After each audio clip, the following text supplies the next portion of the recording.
Namaskaram, Namaskaram, Namaskaram. The warmest of welcomes. It is our great honor and privilege to welcome the one with all the charm, the wit, the one and only, the dear SADHGURU here with us today.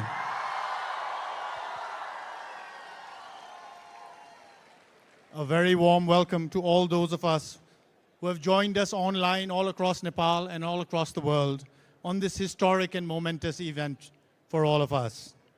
Today is a very special day indeed for every Nepali. नेपालको छोराछोरीहरू हामी कति गर्व गर्छौं नेपाली हुनुमा हाम्रो नेपाल आमामा हाम्रो नेपाल आमा भनेको के हो नेपाल आमा भनेको त्यो धरती हो जुन हाम्रो खुट्टाको मुनि हुन्छ. When was the last time you thought about the soil that you stood on, that we live on? And when was the last time you thought I can do something to save soil as well? Well, we have here amongst us a man who for 2 months, in 2 months has completed his incredible 100-day, 30,000 kilometer journey across 27 countries and 3 continents to save soil for humanity, to save soil for each and every one of us, and to craft a conscious planet. His arduous journey touched more than 3.9 billion people right across the world. This incredible effort has created the world's largest people's movement, unprecedented in history. His journey, his schedule was very, very tight, so he was not able to come here to us in Nepal. But guess what? He's here today, right here amongst us all. We would like to begin this special event with a performance from Project Sanskriti. Project Sanskriti, we're indeed very, very fortunate, is something that is envisioned by SADHGURU. And it offers classes and performances of Indian classical arts, including music, dance, and Kala Repattu, a traditional form of martial arts. These intricate arts have been employed for thousands of years as a spiritual process. And the artists today, it is not their hobby. They have been doing this from the age of 7. This is their passion, this is their life. And we are definitely most fortunate to experience it this evening in the presence of SADHGURU. So we are eager to behold the performance by Project Sanskriti, which will begin with an offering by Srimati Radhe Jaggi.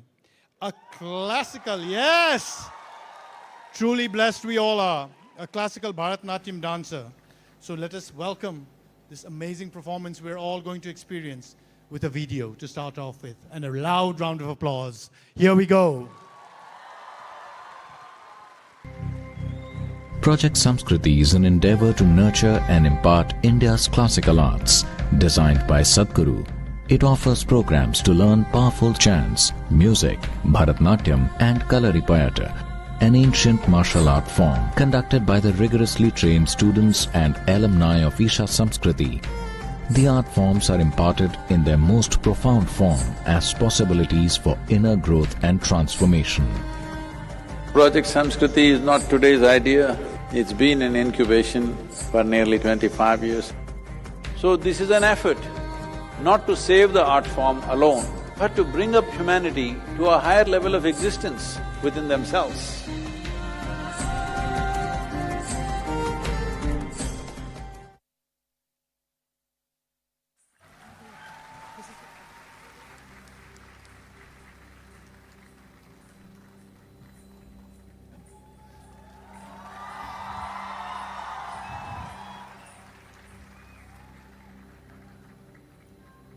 Namaskaram.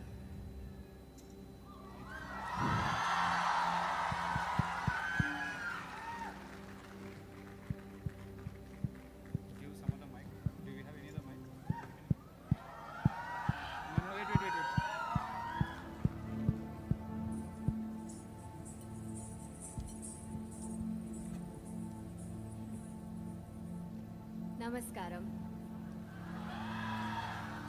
Mic number another. One with a heart of fire, draped in the rivers and oceans, with hair of open sky and a body, the ground that we walk upon. Time is ticking away.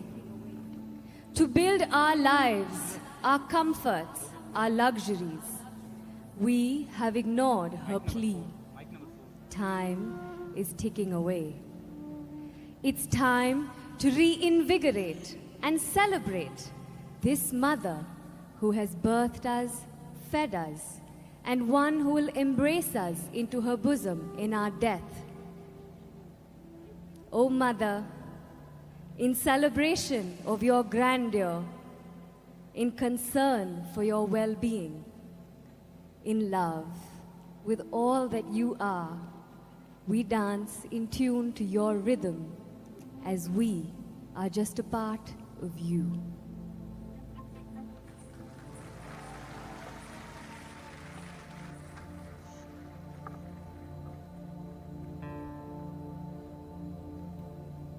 Takita taka dhimi takita taka dhimi takita taka dhimi takita taka dhimi takita ta kita dhinga dhinga taka dhimi takita dhinga ta kita dhin kita dhina kita dhinga dhinga taka dhimi takita taka dhimi ta kita dhinga takita dhin kita dhin dhinga ta kita dhinga takita dhin kita dhinga taka dhimi takita ta kita dhin takita dhinga taka dhimi ta kita taka dhinga taka dhimi ta kita dhinga kita dhina kita dhinga ta kita dhinga taka dhimi ta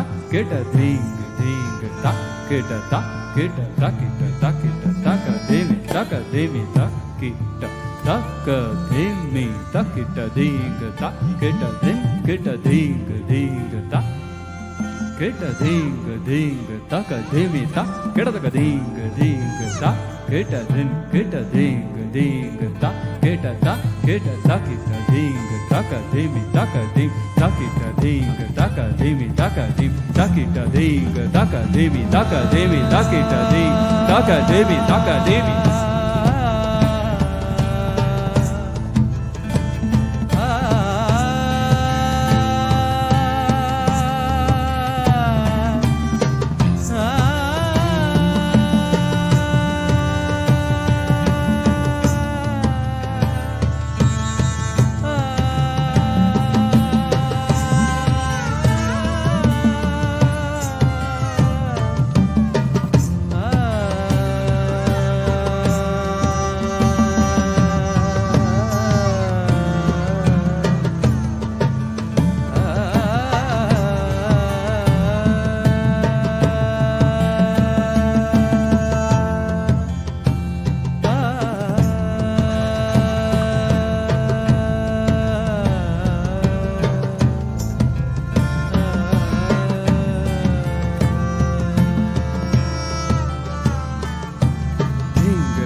kita dhinga takita dhina kita ta kita dhinga takita dhin kita dhina kita dhinga ta kita takita dhinga taka dhimi takita dhinga ta kita taka dhimi takita dhinga ta kita taka dhimi takita dhimi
keta ta keta ding ta keta dina dina dina dina ta keta ding ta keta ta keta ta keta ta keta ta ka devi ta keta din keta dina keta ding ding ta ka devi ta keta ta keta ta ka devi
beneath my feet, your soil.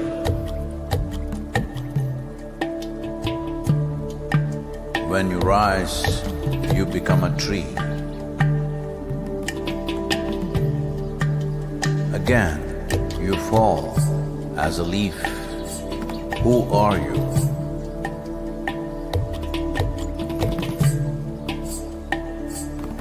You come up as a crop. You give me life as food.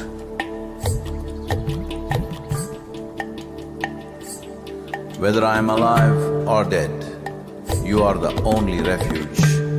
Who are you? You come as water. You come as milk. You come as honey. Who are you? If I eat, it is soil. If I breathe, it is soil. If I die, it is soil.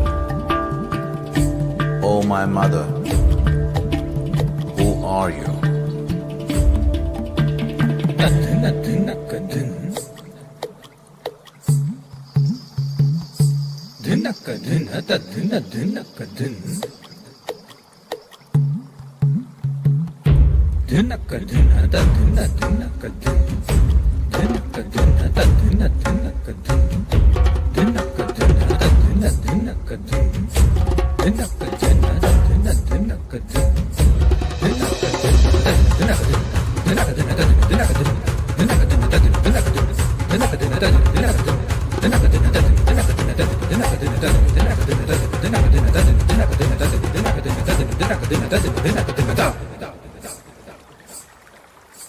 Soil.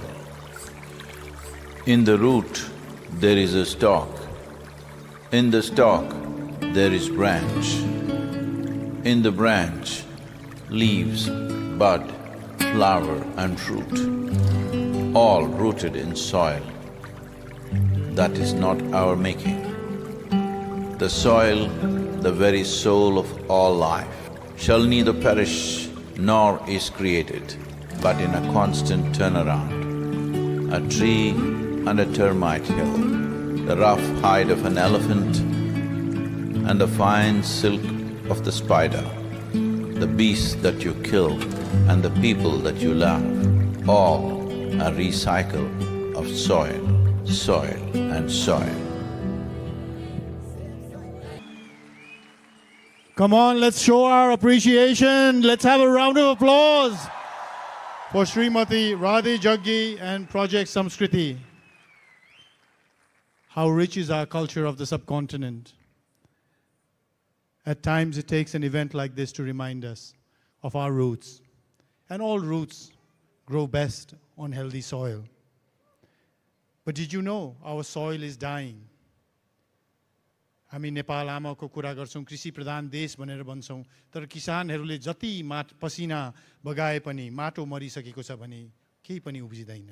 Nothing will grow on dead soil. Did you know that globally 52% of agricultural soil is already degraded? 2 billion people are suffering from nutritional deficiencies. Across the world, farmers are in distress. Nepal आमाले जति प्रोत्साहन गर्नु खोजे पनि उहाँको छोराछोरी जो किसानहरू हुनुहुन्छ हरेक वर्ष झन्झन गाह्रो भइरहेको छ, किनभने झन्झन हाम्रो माटो अलि गरेर अस्वस्थ भइरहेको छ. And that is what Save Soil is all about, and that is what Sadhguru's global movement is all about. By 2045, we will have 40% less food in the world. 40% less food. Just think about that. But we can do something. We must do something. We must act now. We must save soil today. And Conscious Planet, Save Soil is a global movement launched by Sadhguru to address the soil crisis by bringing people together from across the world. Just like tonight, this evening, we're trying to build people together from right across Nepal, right here. The movement supports leaders of all nations to institute national changes and actions which highlight the science behind why our soil is on the verge of extinction. Just think about that. We think of species extinction. What happens if there is soil extinction? There will be no species left. And the urgent need for us to all come together to save soil. We will also catch some glimpses of Sadhguru's journey and the impact that it has had globally. And the hope is, from this evening onwards, that impact will also happen right here in Nepal. Let's take a look at this video. We are talking about climate change, carbon emissions, and global warming and various other aspects, but we are not addressing soil. Soil is the habitat upon which zillions of lives thrive. Once there is no richness in soil, then you have forsaken the planet in many ways.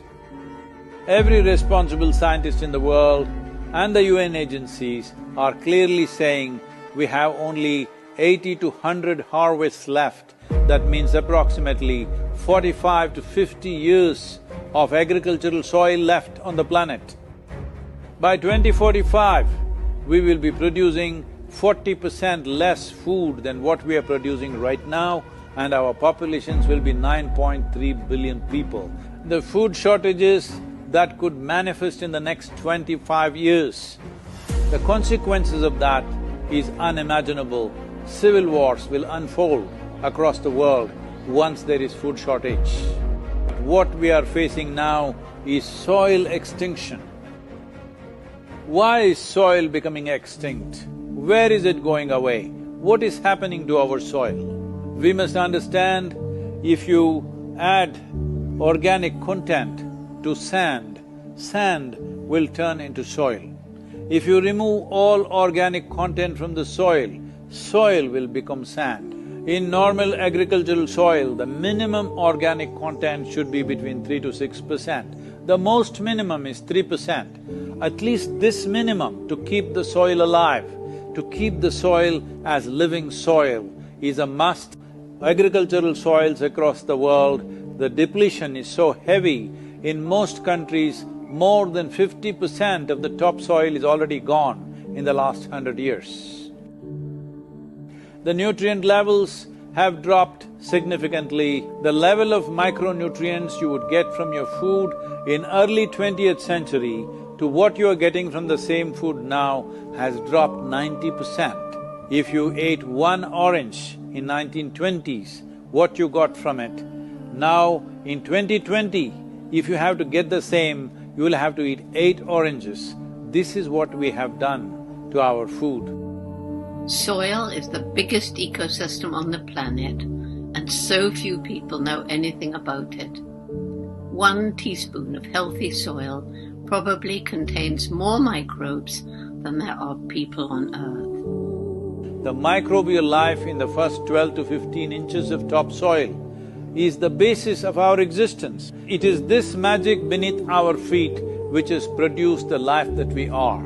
This first 12 to 15 inches of soil is the basis of life for 87% of life on this planet, including you and me.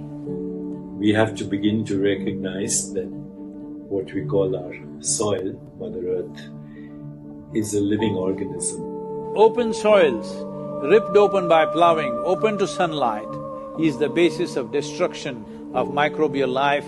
So the focus should be on agriculture, the focus should be on seeing that land is under shade as much as possible, some kind of shade, grasses, herbs, bushes, trees. So it's extremely important that soil regeneration is enshrined in the policy of every government on the planet. We must change the narrative on the planet that soil is a wealth, a legacy we have received from previous generations, and we have to pass it on as living soil for future generations. We are in a cusp of time. If you do the right things now, in the next 15 to 25 years, we can significantly turn this situation around and regenerate the soil. But if we allow this to progress like this for another 30 to 40 years, After 40 years, if we attempt this, then it could take 150 to 200 years because that much loss of biodiversity would have happened. From 21st of March for 100 days, the whole world, every human being on the planet should talk soil. So we must hear the word soil, save soil everywhere to see that the narrative on the planet changes towards the most vital aspect of our life, the soil. Each one of you should reach as many people as you can to make this happen. As a part of this, to activate support from the citizenry to assure the governments long-term investments will be appreciated. I'm 65 and I'm riding 30,000 kilometers, a lone motorcycle journey, 30,000 kilometers across 24 nations.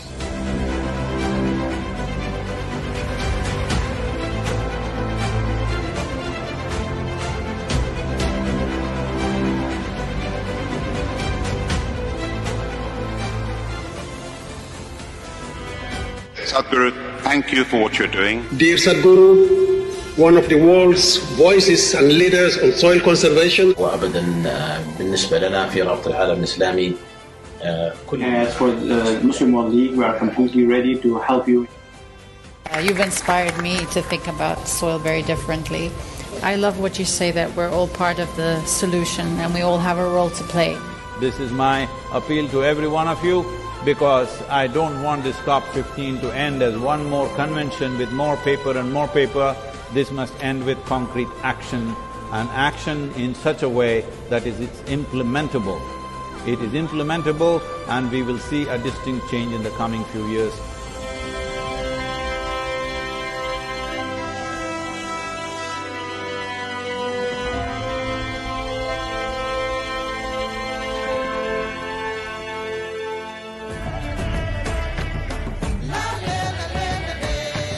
This is a perfect confluence of how we see things and the importance of the soil. Save the soil. Our soil needs nourishment. Save soil. Let us make it happen.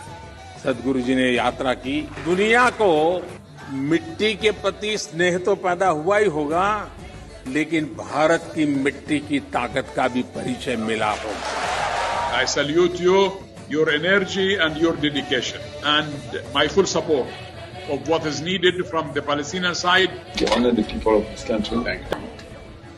Save soil. Save our soil. Save soil. Sadhguru, save soil, my friend. Save soil, let's make it happen. Antigua and Barbuda is part of the Save Soil mission. We commend you for what you're doing. That is why we are happy to sign the MOU. The science and philosophy that backs the thought behind the movement is tremendous. We welcome you in Hyderabad and please show us the right direction towards policy. Save soil. Let's make it happen. It is time to save the soil. Save soil. Save soil. Save soil. Let's make it happen. We know what we must do, so let's make it happen. Let's make it happen. Let's make it happen. Let's make this happen. Let us make it happen. Let's make it happen. Let's make it happen. Save soil. Let's make it happen. Just 4 months ago, soil was not even in the conversation. For the first time, soil has come to the conversation. 193 nations have taken soil as a very serious thing right now.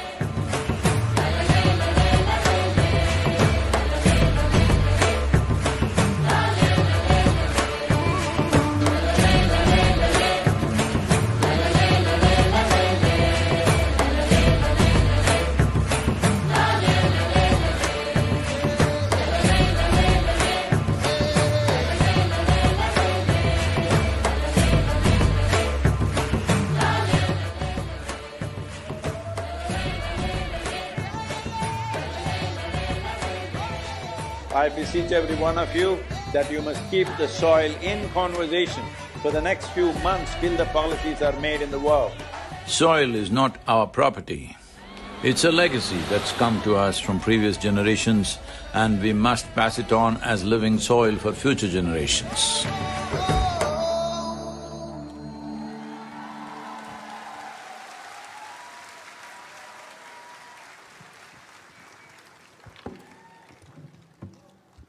we've all heard, where there's a will, there's a way. And today amongst us, there is somebody with a will like Mount Everest. I think we need to give a big round of applause for what we have seen. For Sadhguru's journey is less about him and more about humanity. And I'm so proud as a Nepali. एउटा नेपालको छोरा भा भएर हाम्रो सरकार पनि केही पछि छैन. सम्माननीय प्रधानमन्त्रीजीले COP15 मा जुन प्रतिबद्धताहरू गर्नुभएको थियो त्यो अनुसार we have the Ministry of Forest and Environment as well as the Ministry of Agriculture and Livestock who are entering and agreeing to move forward with the Save Soil movement. I think that requires a round of applause for all of us. Because it is no longer just a global movement, it is now a home movement. It is a movement for all Nepalis to save soil as we can. On this, I am extremely privileged to request our Honorable Pradeep Yadavji, Minister of Forest and Environment, to please come and say a few words.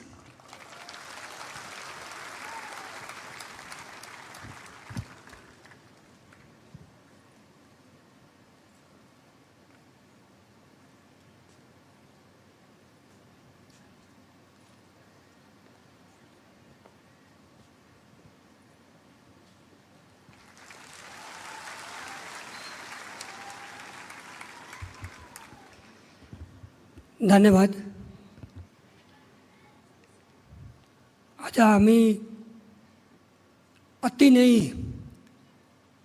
महत्त्वपूर्ण कार्यक्रममा उपस्थित भएका छौँ. यो महत्त्वपूर्ण कार्यक्रमका प्रमुख अभियन्ता परम आदरणीय सतगुरुप्रति सबभन्दा पहिले म नमन गर्न चाहन्छु, अभिनन्दन गर्न चाहन्छु. सतगुरुले जुन काम सरकारले गर्नुपर्ने काम हो त्यो काम आज दुनियाँमा गएर सतगुरुले गरिराख्नु भएको छ. त्यसको लागि म पुनः आभार व्यक्त गर्न चाहन्छु. म उहाँको अभियान यो सृष्टिलाई बचाउनको निमित्त, मानवलाई बचाउनको निमित्त उहाँले आफ्नो अभियान थाल्नु भएको छ. निश्चित रूपमा दुनियाँबाट एउटा अध्ययनले बताउँछ कि 52% करिब 52% माटो चाहिँ काम लाग्ने छैन. त्यो माटो नष्ट भइसकेको छ. त्यो माटोमा केही उब्जिन सक्दैन र आज 48% मात्र माटो बाँचेको छ. त्यो माटोको बचाउनको निमित्त जुन प्रकारले सतगुरुले अभियान थाल्नु भएको छ त्यो अभियानको साथमा वन तथा वातावरण मन्त्रालय आज खडा भएको छ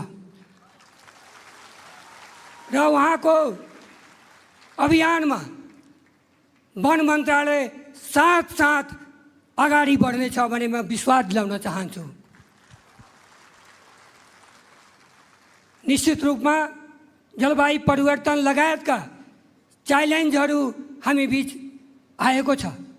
दुनियाँका ठुला शक्तिशाली राष्ट्रमुलुकका कारणले यस्तो स्थिति आएको छ. तर हामी कसैलाई दोष लगाएर भागेर हुँदैन. त्यसकारण यो अभियानमा सतगुरुले जुन प्रकारले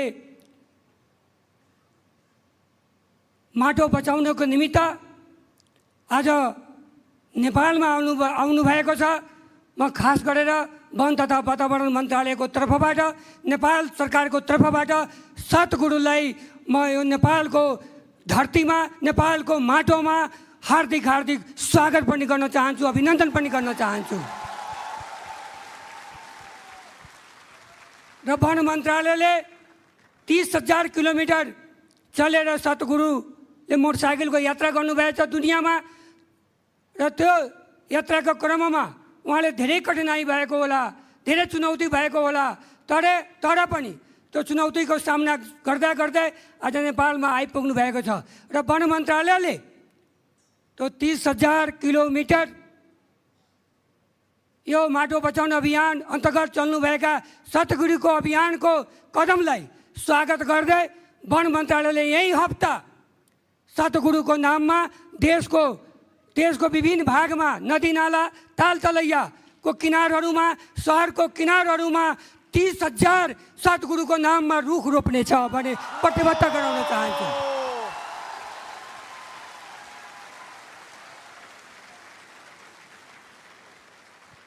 र आजको उहाँको जुन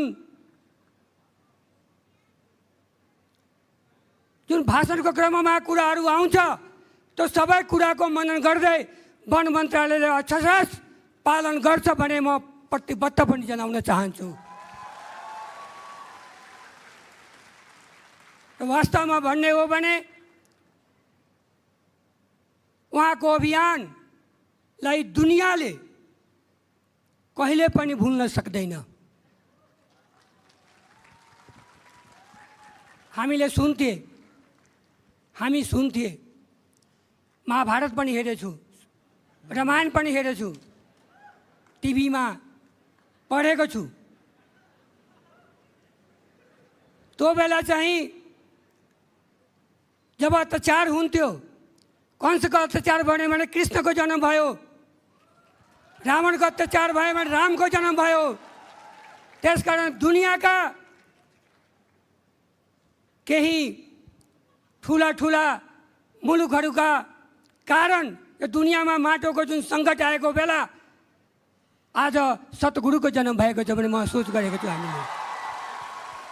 त्यसकारण म ज्यादा सद्गुरुको अभियानलाई म मनन गर्दै र उहाँलाई समर्थन गर्दै सेभ सोयल भन्दै म बिदा हुन्छु। धन्यवाद, नमस्कार।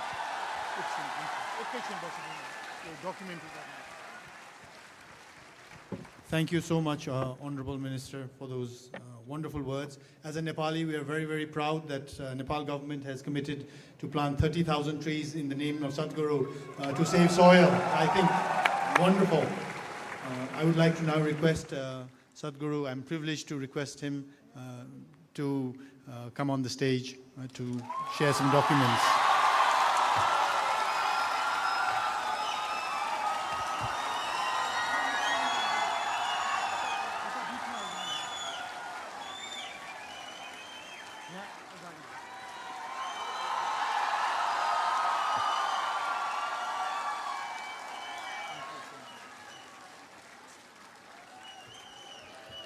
Now, as part of the Save Soil movement on this historic day, ladies and gentlemen, the government of Nepal will be presenting to Sadhguru the letter of solidarity and thus coming on board the Save Soil movement.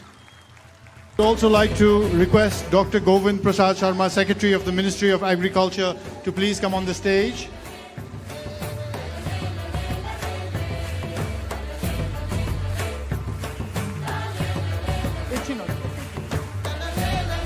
Will also be handing over the Save Soil policy document that has been carefully compiled and is packed with thorough research done by experts in the field of ecology and economy, so that it is not just an environment but it translates into prosperity for the farmers and for the nation in general.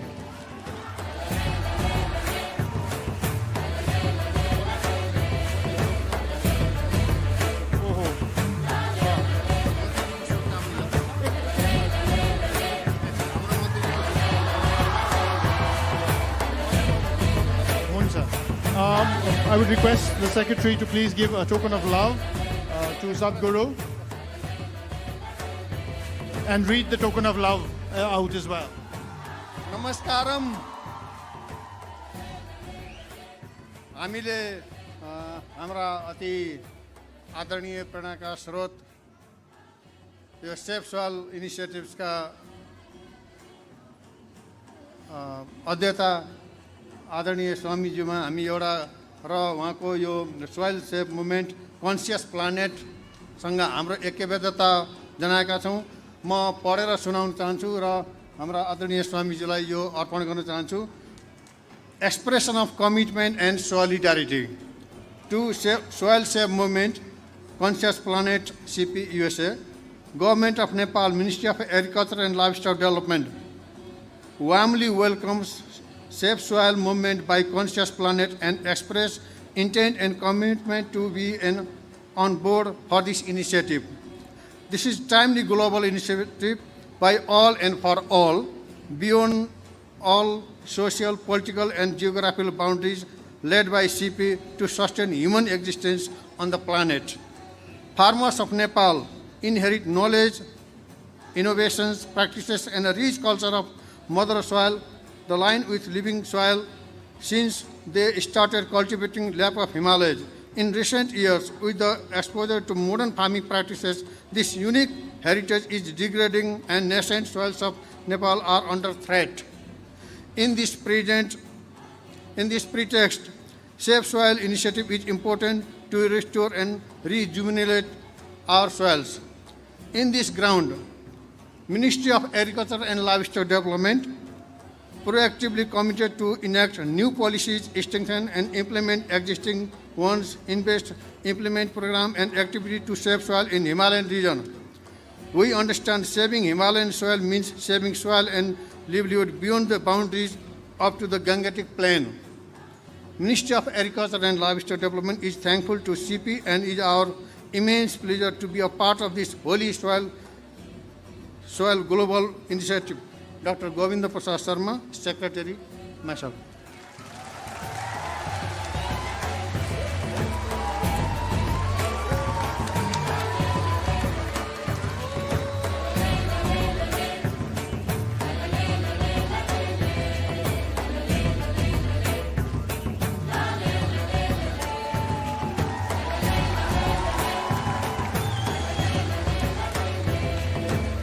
In addition, Sadhguru will be handing over the Safe Soil Movement solution of global agricultural land degradation, which was first presented to the United Nations COP15 in the Ivory Coast. It includes a pragmatic three-pronged strategy to increase the organic content in soil to a minimum threshold of 3 to 6% by various levels of incentives to farmers.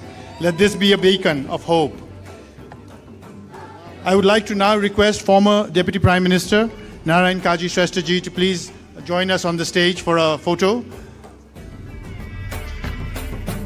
I would also like to request His Excellency Naveen Srivastav, Ambassador of India,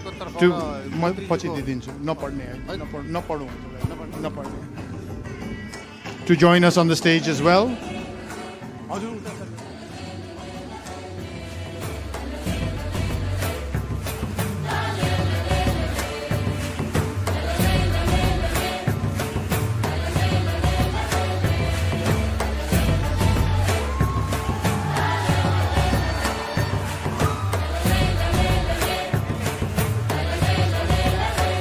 Can we all also lift up the Save Soil flags that were on your chairs? Stand up once.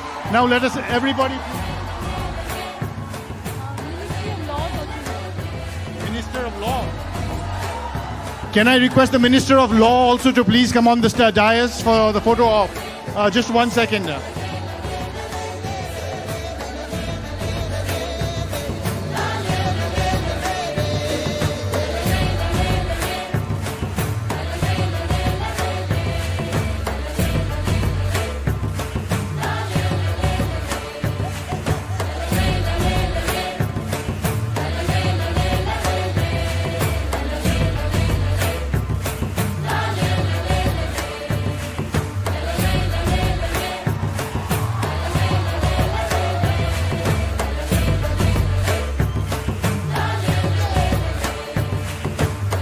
Make some noise for the soil. Come on, let's hear some noise. All right. Let's have some energy. Let's make some noise. Thank you very much. Thank you very much.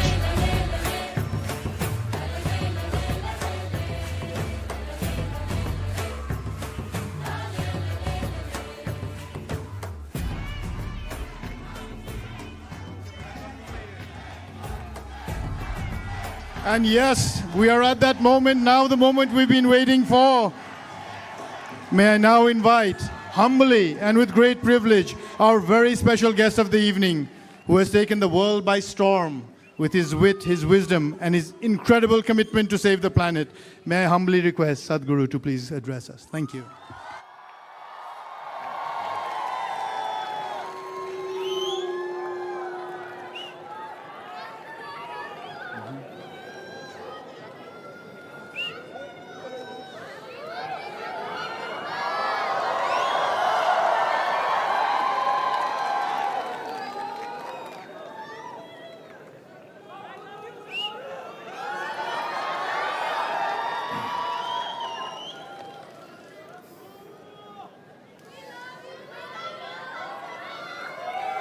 कालो न जानाति तव जननम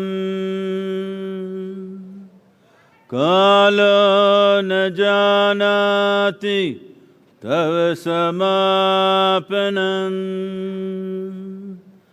दृष्टो मया तव महाकारः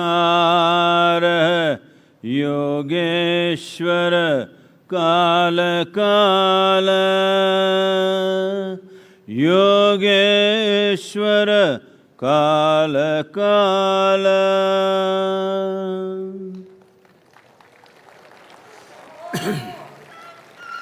Namaskaram. Namaskaram to everyone.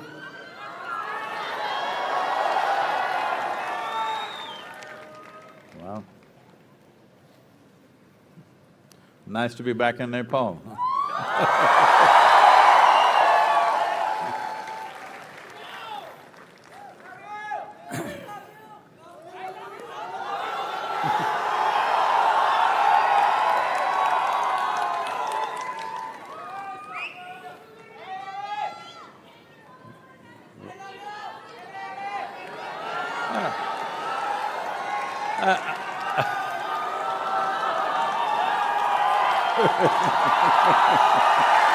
What?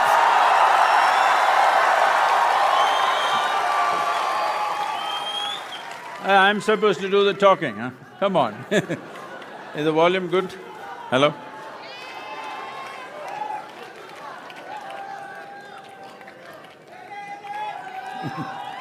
Hello, can you hear me?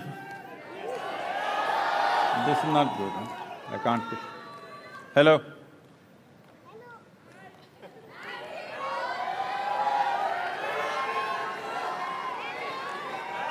Check, check, yeah.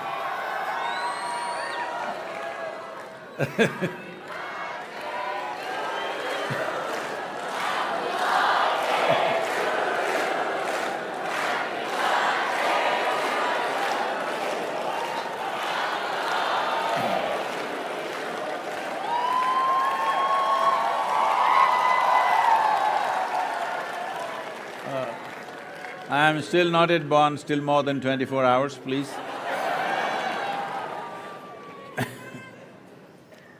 Well, why such a need has come today that we have to even talk about saving soil? Why such a situation has come? Well, humanity has spent a lot of time pointing fingers at each other. You did it, I did it, you did it, I did it endlessly. We need to first of all understand whether you like it or you don't like it, knowingly or unknowingly, every one of us are a part of it, this destruction that's happened. The only way around is that everyone have to become a part of the solution, there is simply no other way. This is not to be done by any one person or any one government or a ministry. This has to become humanity's mission because we are destroying the foundations of our existence, that's what it means. In these cultures, we have always referred to soil as our mother. When we say mother, we are talking about the source of our life. But unfortunately, in the last few decades, we have started treating soil as a resource. Treating soil as a resource, what it means is, every one of us have fed upon the breasts of our mothers. The day we refer to her as a resource, we are finished. She is the source of our life. She cannot be a resource that we use in our lives.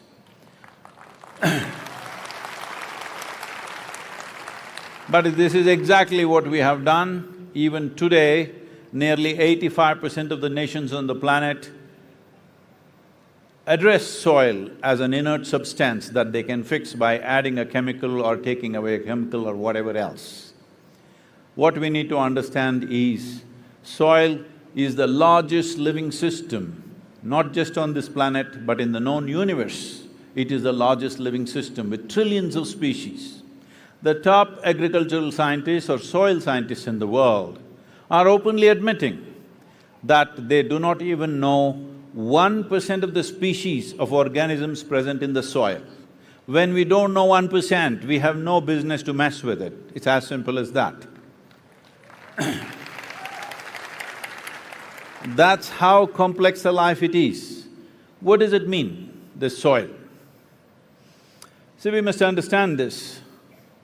On this planet at least, all life, whether it is a single-celled creature or us who are supposed to be the most complex and sophisticated creatures on this planet, all of us are essentially made of the same fundamental design. In yoga forever we have been saying anda pindanda is all the same thing, but today the modern science, because unless it comes from the West, it's not science, okay? I want you to know this.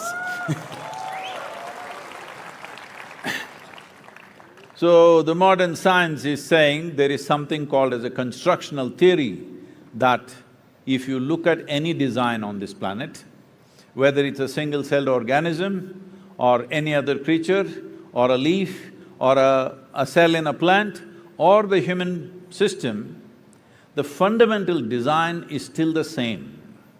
The complexity and sophistication is multiplying manifold over, but essential design is same. Or in other words, what we call as life on this planet is a part of the carbon cycle that's happening.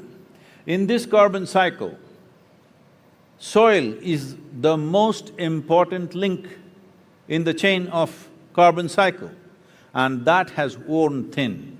What is wearing the soil thin means? See, today, as you sit here, over 60% of your very body that you carry is microorganisms. Only 40% are your parental genetics. I saw that little girl in Sofia on the video, and this girl came to me and said, Sadhguru, I want to do save soil, but my mother, boo. I said, please tell your mother she's only 20%. Rest is all soil. Only 20% of your genetics your mother, another 20% your father. Fundamentally, life is happening to you because of the foundational life that's happening in the soil. This is the fundamental life. To give you some perspective,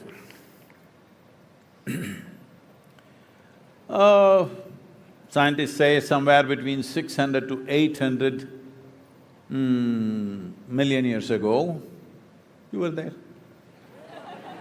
Okay.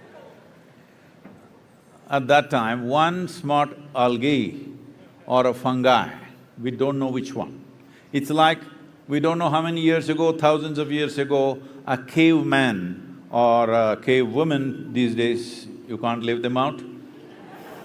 But nowhere there's a reference to a cave woman, because caveman essentially means a crude man who's like that.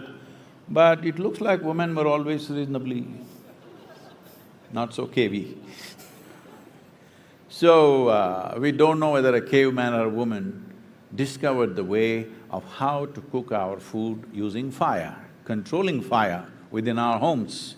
Oh, that's changed everything about our lives, isn't it? The way we eat and the way we exist. Similarly, one smart algae or fungi, we don't know which one of them came up with this idea of cooking their food using the perpetual energy of the sun. This phenomena of cooking their food using the sun's energy, today we refer to as photosynthesis. Before the phenomena of photosynthesis started, the average oxygen content in our atmosphere was just a shade over 1%. Today it is 21%. It's a little less in this hall, but average is 21%. And even if you're wearing a mask, you're able to breathe because it's 21%. It's not about today we breathing and existing. The very reason that such a complex life could evolve is only because of the oxygen content in the atmosphere. Otherwise, life would have been very rudimentary and simple.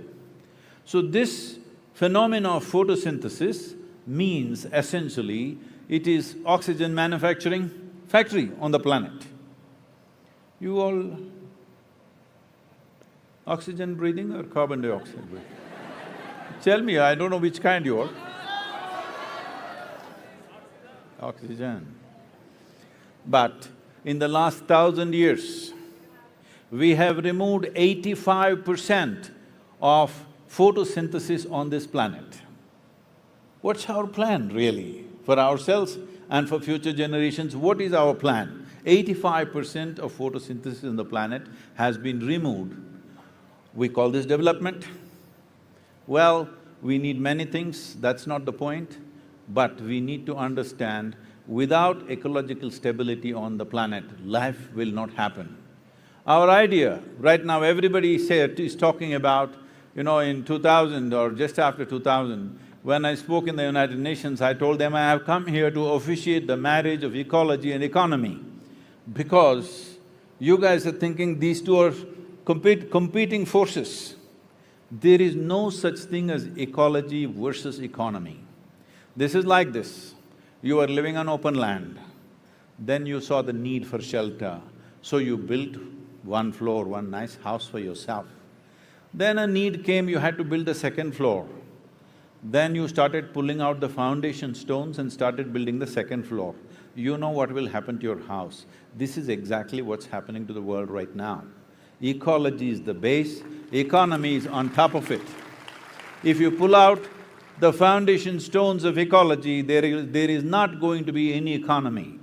Whatever economies we have built, whatever very perceptional marketplaces we have built can all collapse in no time once there is a little bit of food shortage on the planet. I want you to just imagine, in Kathmandu city, if 40% of the people have not eaten for last 3 days, do you think you can come here and sit in this event? Do you think you can go to your office? Do you think your children can go to school? Do you think anything that you are doing right now would be possible for you? Civilization will collapse. What we have created in 1,000 years, in 3 days' time it'll collapse once there are food shortages.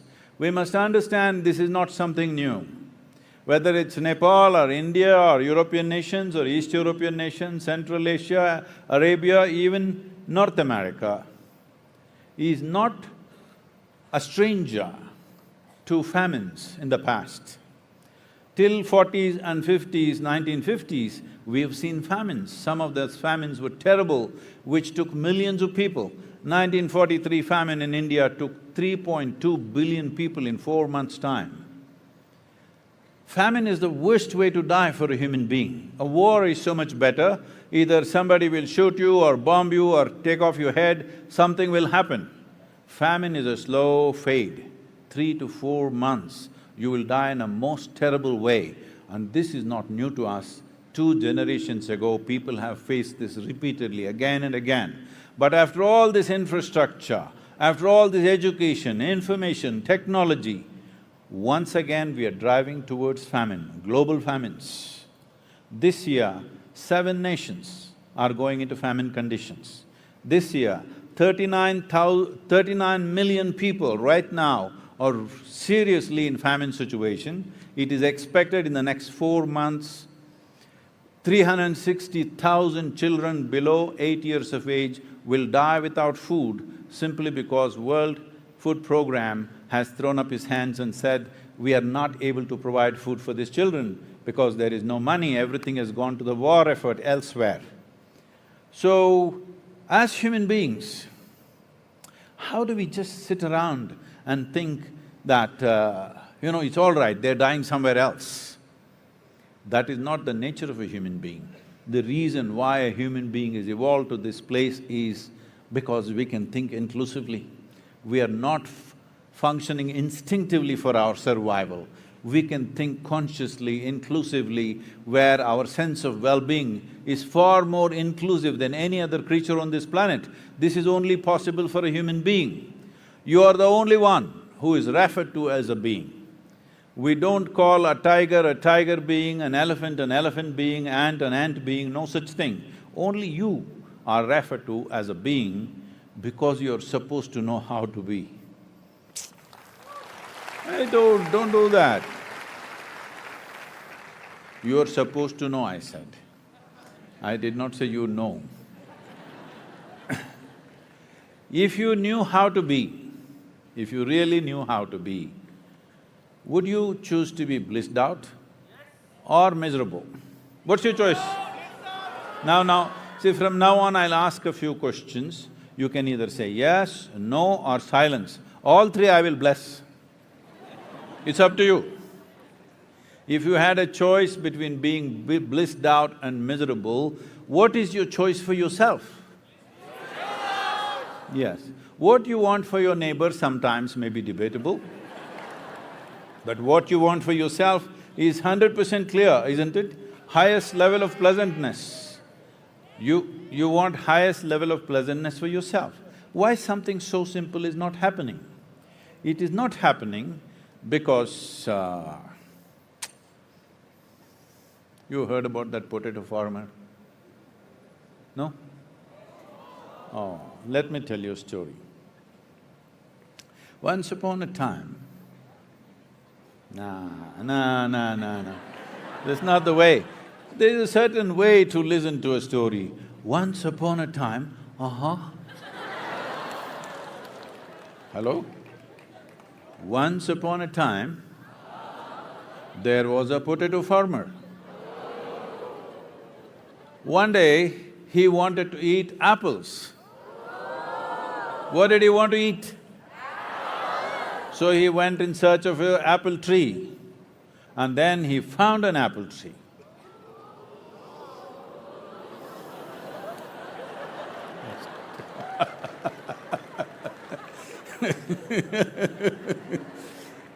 Now, he went to the apple tree, but being a potato farmer out of sheer habit, he started digging the ground for apples.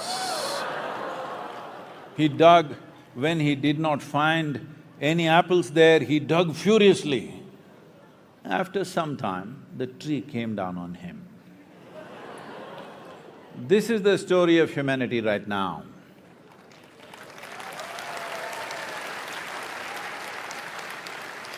It is… these things have happened. These things which are fundamental to our existence are being destroyed not because of some evil force. This has happened in search of human well-being, in search of human happiness above all. In pursuit of happiness, we have done this. Now I'm asking you a simple question. Whenever you've been happy or miserable, whichever way you've been, did it happen from within you or did it rain upon you? Whether joy or misery happened from within you, pain and pleasure happened from within you, agony and ecstasy happened from within you. You have never experienced anything outside of yourself. Just look at this. Do you see me right now? Even if you're not listening, do you see me, those of you up there? Where do you see me? Just use one hand, one finger, point out where I am. Ah, you got it wrong. You know I'm a mystic from southern India. Right now, this light is falling upon me, reflecting, going through your lenses, inverted image in the retina. Where do you see me right now? Within yourself. Where do you hear me right now? Within yourself. Where have you seen the whole world? Within yourself. Have you ever experienced anything outside of yourself?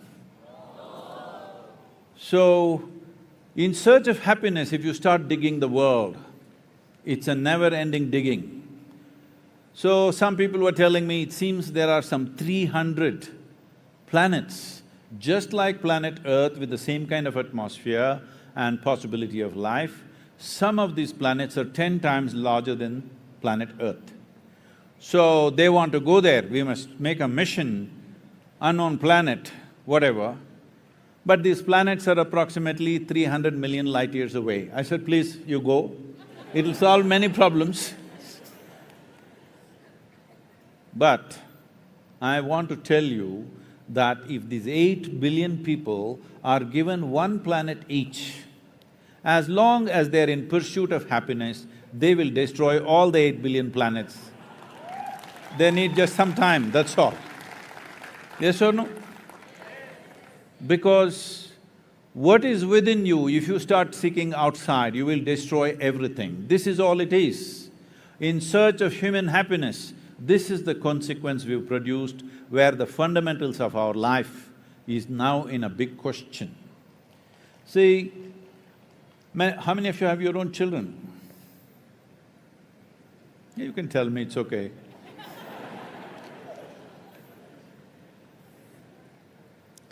Now, this is not some philosophy, this is not an ideology, this is not a religion.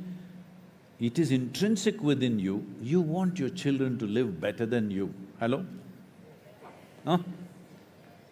But with such a wonderful intention, look at the world we are creating. I want you to understand this. Once there are food shortages, our children are not going to live well here. Whatever wealth you have given them, whatever education you have given them, whatever you have given them, our children are not going to live well here because there are certain serious conditions which are evolving very quickly. By 2032, it's expected 3.5 billion people will be water stressed. That means daily drinking water will be a challenge. You think people can live well with that? By 2045, they're saying 40% less food. This is not alarmist philosophy. These are being spoken by very responsible scientists, and I have been in communication and contact with them. They are all just frustrated because nobody listens to them. And when I was in Rome, and all the top scientists, some of the big, large UN agencies related to soil and agriculture all there, and I was talking to this group of scientists who have invested their life in soil studies. So I told them, see, you must excuse me because I'm starting this campaign, and here you have spent your lifetime studying soil. But I am not only going to make this simple, I'm going to make this simplistic. Is it okay with you? Not you, you're not a scientist. But these scientists in one voice, they said, Sadhguru, simplistic is the way forward, because we have produced thousands and thousands of pages of research. Unfortunately, the governments don't read it, agriculture ministries don't read it, even the academics and universities are not reading it. Because about every aspect they have produced hundreds and thousands of pages. Who is there to read it? Because everybody has taken certain things on the planet for granted. One of that is definitely soil. Just 5 months ago, 6 months ago rather, when the world congregated to talk about climate change and global warming, whole world was there for 2 weeks. Everybody responsible in various governments, everybody was there. But after that, I spoke to many environment ministers in the world. Everybody saying, Sadhguru, nobody even mentioned the word soil. Why is it like this? I said, see, I don't want to get into the politics of it, but I'm asking you, do you really believe you can control climate change, you can control global warming without keeping the soil rich and green? Is it possible? They said, no. Then why you didn't talk about it? This is where it is. Fortunately now, in the last few months, the conversation, soil has become part of the conversation. Many nations are beginning to unroll their own kind of soil policies. The United States has invested $8.5 billion for soil regeneration and no-till farming, which is a phenomenal step for them. And UK has invested some $1.3 billion for their cover crop subsidies.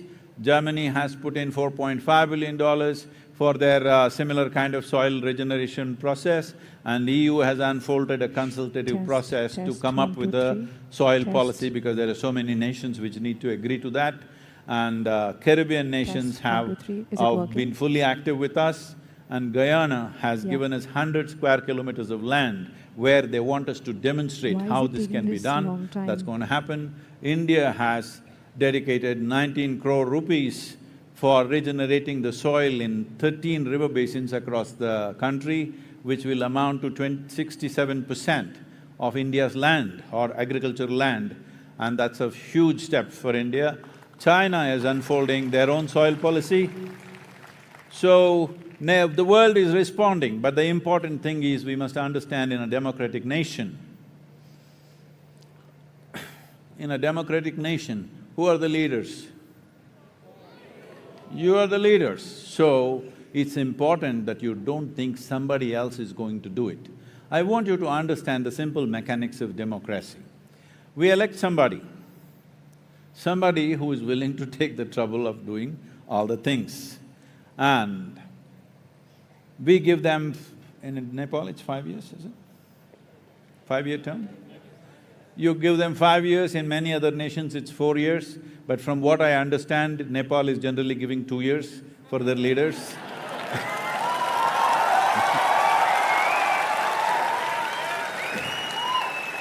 So if you give them 5 years, I want you to understand the nature of this job. You give them 5 years and they are supposed to do many things. Running a nation is always a complex situation. But if you were the Prime Minister of this country or whatever Minister of this country, would you try to do things which will produce results within 5 years, or would you attempt doing things which will produce results in 10, 15 or 20 years? Please tell me honestly.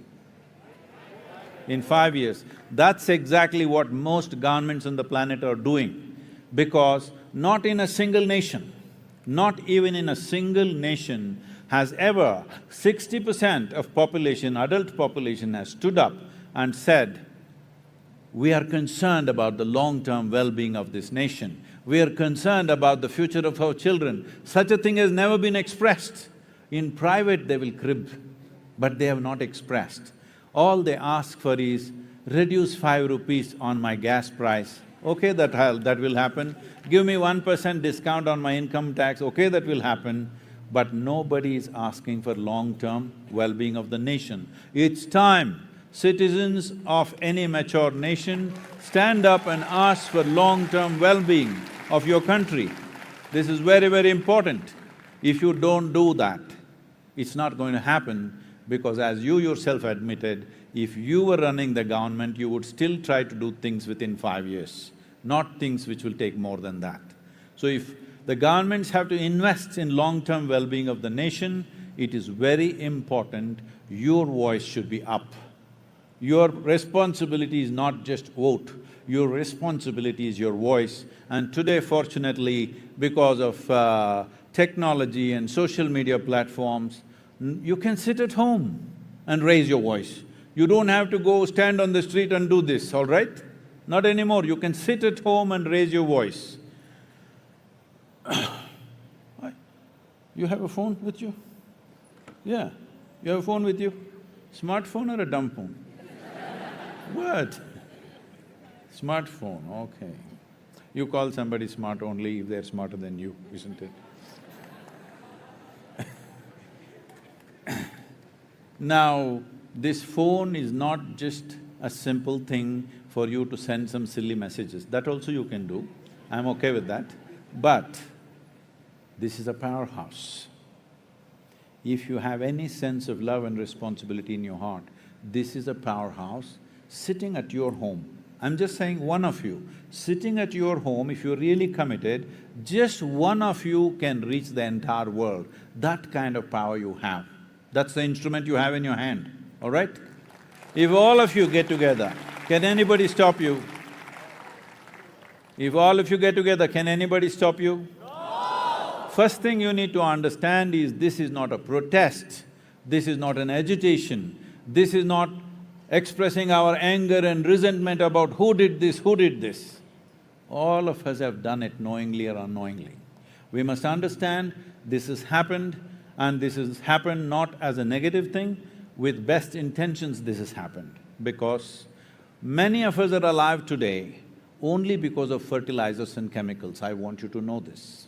For those of you who have fancy ideas in your head about organic farming, natural farming, this farming, that farming, I want you to understand, most of us are alive here today only because chemicals and fertilizers.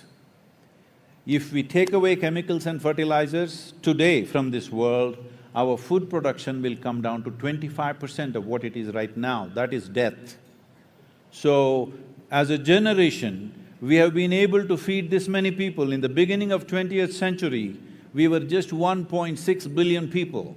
Today, we are inching towards 8 billion. We have been able to feed this many people only because of chemicals and fertilizers. We have crossed famine situations only because of this, but at the same time, we have damaged the soil significantly. Significantly, we have damaged the soil. So our time has come as a generation, we turn back. Turning back is not with fanatical ideas, ban the fertilizer, ban the chemicals, that is not the way. If you raise organic content, the need for fertilizer will start sliding down naturally. We must be patient enough to do that. Fanatical ideas of urban people, I'm saying, it's only urban people who are talking about organic farming, natural farming, because they don't do farming.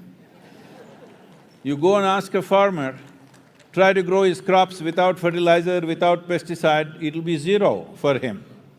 So, let us not say things which are irresponsible. All of you young people must educate yourself about soil, okay? Wherever you go, at least for 2 to 5 minutes, you must be able to speak with some sense about soil. It's very important because as a generation, we have this challenge in front of us, but as a generation, we have this privilege that we could be that generation which turned back from the brink of a disaster. We don't want to be that generation which walked into the disaster and cry about it. I'm saying this because we have this propensity that we keep walking into disasters and keep crying about it every time.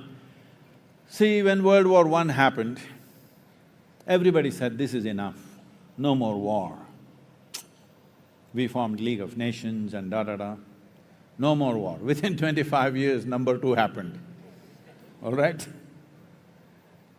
And after World War II, when the most horrendous things happened, we said, no more war at all, this is it, United Nations, and we will stop all war. How many wars since 1944?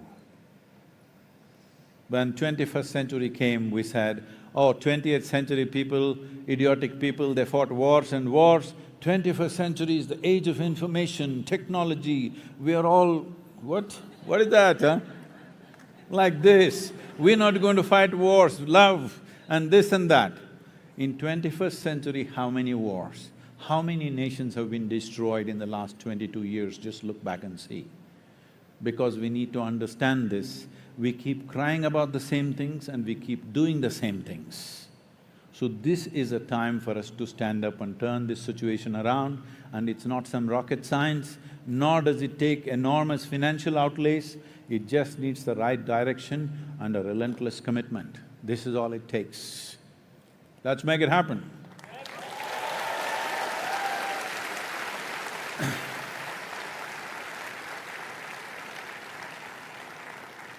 Till I say stop, okay? Till I say stop, all of you, how many are you here?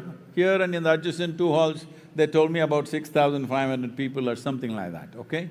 So all the 6,500 people, those of you who are in the other halls also, make some noise for them, huh, please.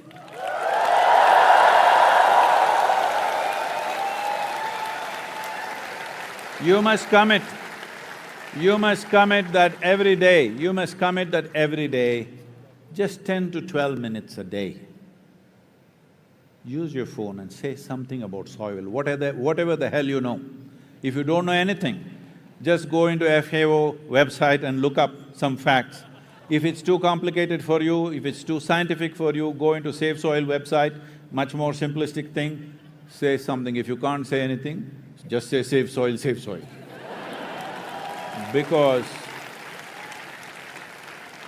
Because I'm telling you, if we don't do this as a generation, we will regret this seriously.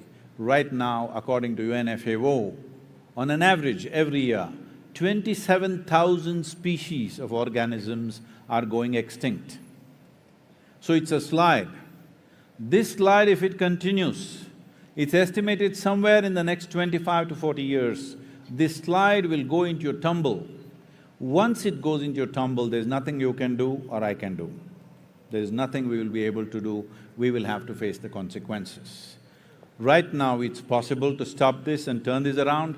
It is not an experiment, Last 27 years, we've manifested this on the ground that over 132,000 farmers in southern India, we've transformed them into what is called as tree-based agriculture. When I explained this to your Prime Minister and coalition partners yesterday, they immediately took the decision, we will send a team to study what's happening there and we want to do it here. So please support these things. Without people's support, this is not going to happen. So will you commit to this every day, 10 to 12 minutes, you must say something about soil. Please make this happen, because in this fabulous mountainous country, you should not suffer from that because you have plenty of land for the people that you have, and this is very rich land. In many ways, this land is just a couple of generations old or 3 generations old agriculture. In India, in southern India, we found the same land for over 12,000 years. Same land for 12,000 years, but we maintained the richness of the land. But in the last 45 to 50 years, we've taken it down. 62% of India's land right now is degraded. Average organic content is 0.68% in India. In Africa, across the continent, is 0.3%. This is a disaster. Below 1% is considered serious desertification. Southern Europe is 1.1%. Northern Europe, which is the highest in the world, is 1.48%. But the minimum prescribed by United Nations is 3% is the most minimum. If 3% organic content is not there, species will start dying. What organic content means is, it is the food for all this microbial life which is the foundation for our life. Within our body and in the soil, in the air, in the atmosphere, these organisms are always working to keep the life on this planet. Without us, they can exist. Without them, we cannot exist. That is the fact of life.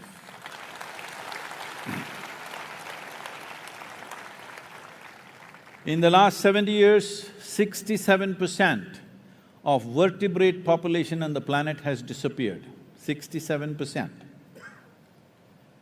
82% of the biomass insects have disappeared. 92% of freshwater aquatic life has disappeared. Really, what's our plan? What's our plan for our own lives?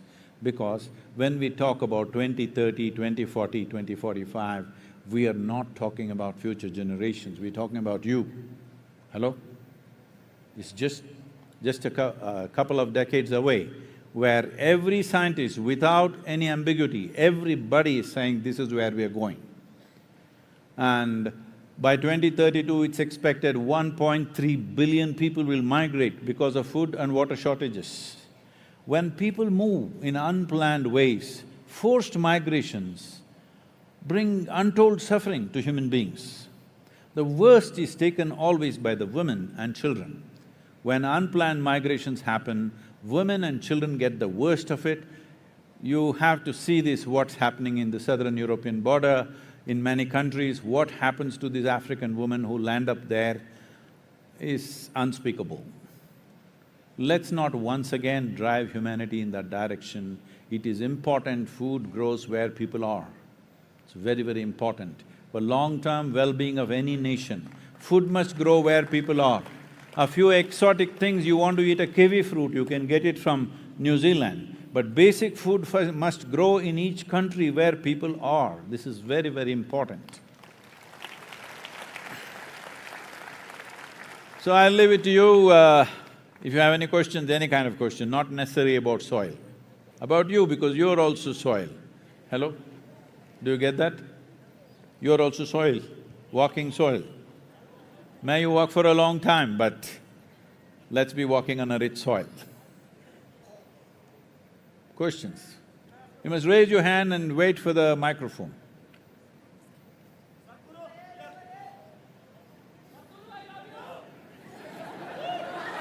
Oh, you almost broke my heart, man.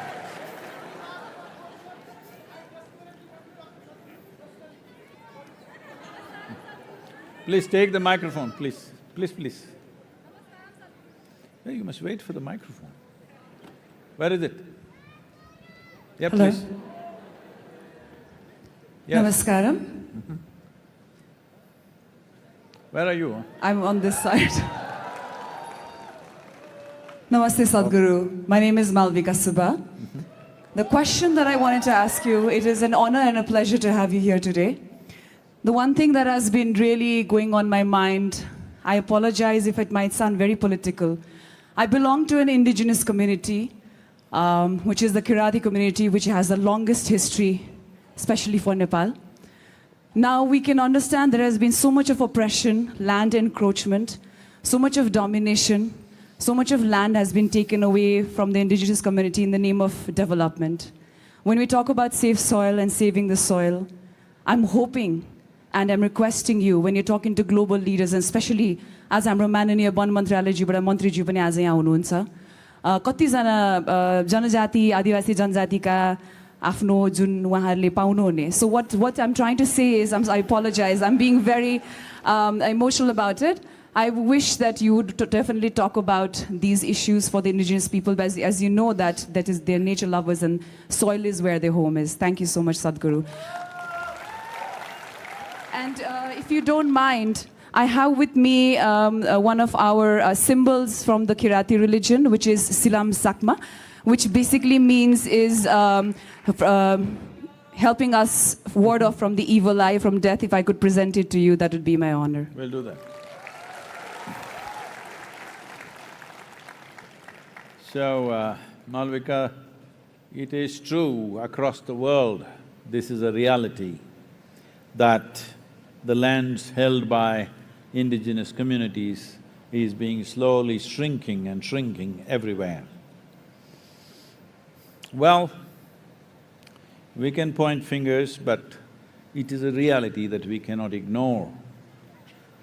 As you may know that in 2020, I traveled across 17 Native American nations within the United States, which most people don't know of. I knew that there are nations. I thought there must be about 35 to 40 nations. When I really started researching and I was making this travel, I discovered there are over 500 nations within the United States, Native American indigenous nations.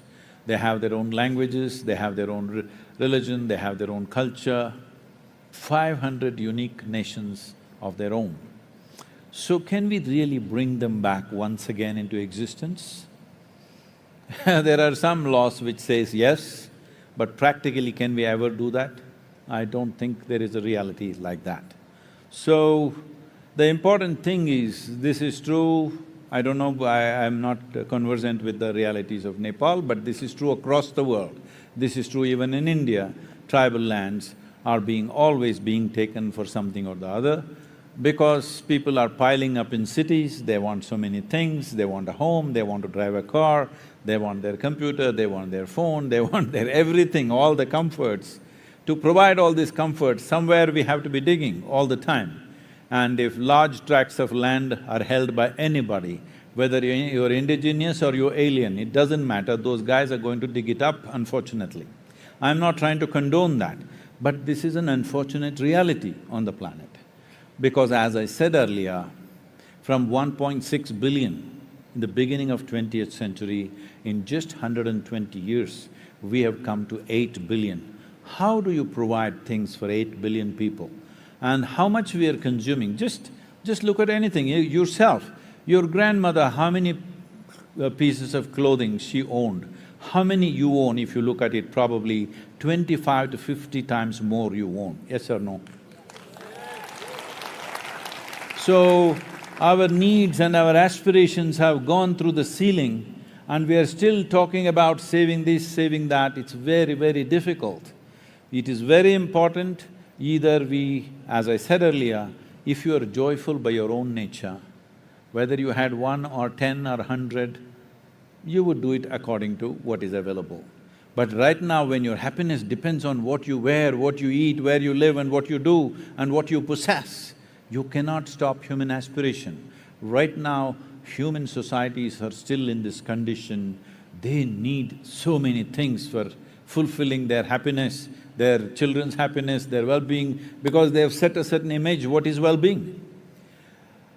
On an average, what an average American citizen owns, if the same has to be provided, because I know a lot of youth from here want to go to either United States or wherever else they can go in the Western world, I'm just telling you, to make sure that 8 billion people have the same things that an average American person has, the Living Earth statistics says we need 4.5 planets for that. But we have only half a planet left. So where? Where do we dig? So I must tell you this, right now this information is declassified. It seems some 32 or 35 years ago, NASA was planning to take a nuclear weapon, okay? A nuclear bomb of some enormous tonnage, megatonnage, and take it to the moon and put a hole to the core of the moon and blast it there, because there it seems there is some metal which is 100 times lighter than steel and at least 50 to 60 times stronger than steel. So we are glad the moon is still there. Okay? I'm saying human needs are such, we won't leave anything. So either we must reduce our aspiration or we must reduce our population. One of these things we must do. Hello? So as a part of this in India, it's the most unpopular thing I did in my life, I started what is called as no conception years in some villages, that women choose by themselves. This year, no conception. Postpone it to next year. By next year, you may be much wiser, Who knows? Hoping. And I also said, I will institute an award for women who are healthy, who can bear children but choose not to bear children. We will institute an award for them. So, today a whole lot of us, in Isha for example, there are about 270 young couples who are capable of bearing children and none of them have children, because right now the greatest service you can do to the world is you are part of reducing the population. So there are people running campaigns against me saying he's a depopulation gang, he wants to kill everybody. We don't want to kill anybody, but as human beings, we are wonderful, but we are too many, we need to understand this. Hello? Once you come here as a human being, you're supposed to do everything consciously. You cover your body consciously, you eat consciously, you also reproduce consciously. If possible, you also die consciously one day. That is the goal of being human. So, this whole thing, this has gone into the lingo of every… especially in India and Nepal, that you have a child and you say, God. You know it's not God, all right? Please don't go there, okay? So, it's very, very important that either a human aspiration you should control, which there is no chance of control unless they become spiritually enriched within themselves and they are joyful by their own nature, then they will do only what is needed, no desperate activity. If that happens, fantastic. Or human population must come down, because by 2050 it is expected we will be 9.78 billion people. I'm telling you, at nearly 10 billion population, nobody will live well on this planet, nobody. Doesn't matter what education, money, wealth, where you are, in which part of the world you are, nobody will live well when this crosses 10 billion people. So scientists, very responsible conservative scientists are saying, if right now if we don't make the corrections, by 2060 to 2075, in these 15 years, 20% of the human population may die, because one thing is weak soil means weak body, you become susceptible to all kinds of ailments and you will die out of that, or because of lack of water and food, because food shortages and water shortages will happen. What climate change means is, none of the elements, water, soil, this, that is not going anywhere. It's all misplaced, that's all. Where it should not be, it is, where it should be, it is not. So when that happens, they're saying that.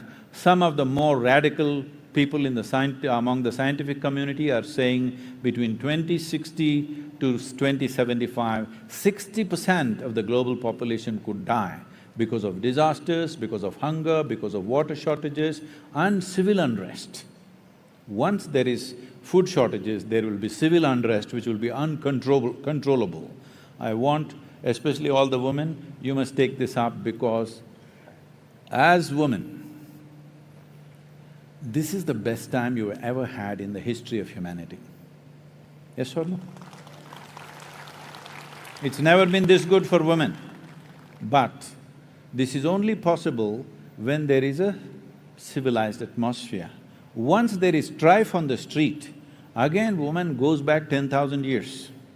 Hello? Yes or no? So it's especially in the interest of the woman that you must take it up in a big way. The Save Soil movement and whatever else, because also reproduction is in your hands. If it's already done, we'll celebrate the children. But if not yet, postpone to the next generation. People will say, but what about the economy? Economy will go down. If the population goes down and economy goes down with it, what's the problem? We'll still live better.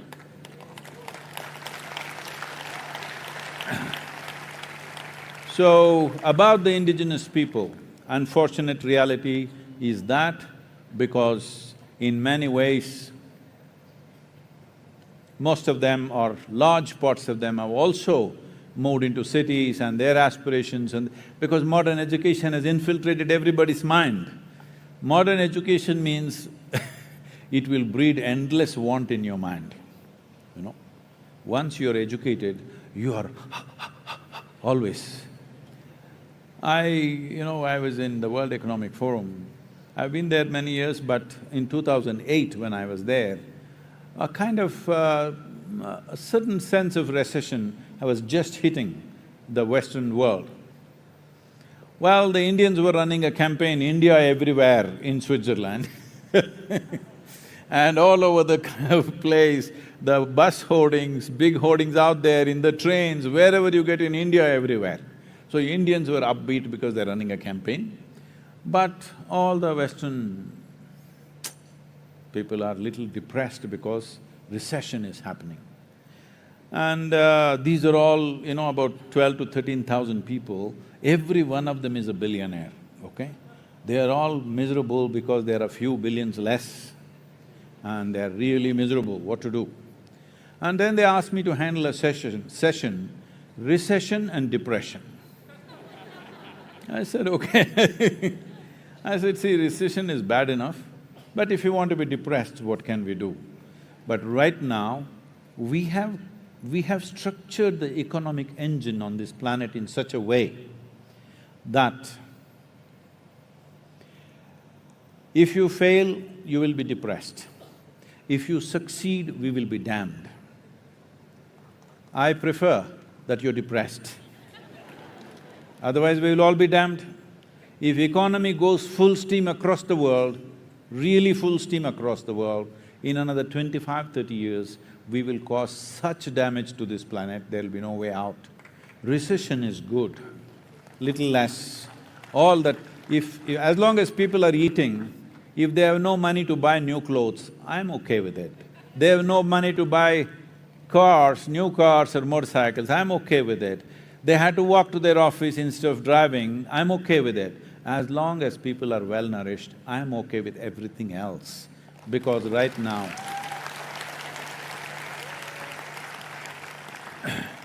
nourishment is fundamental. If that is not there, then it's a serious concern.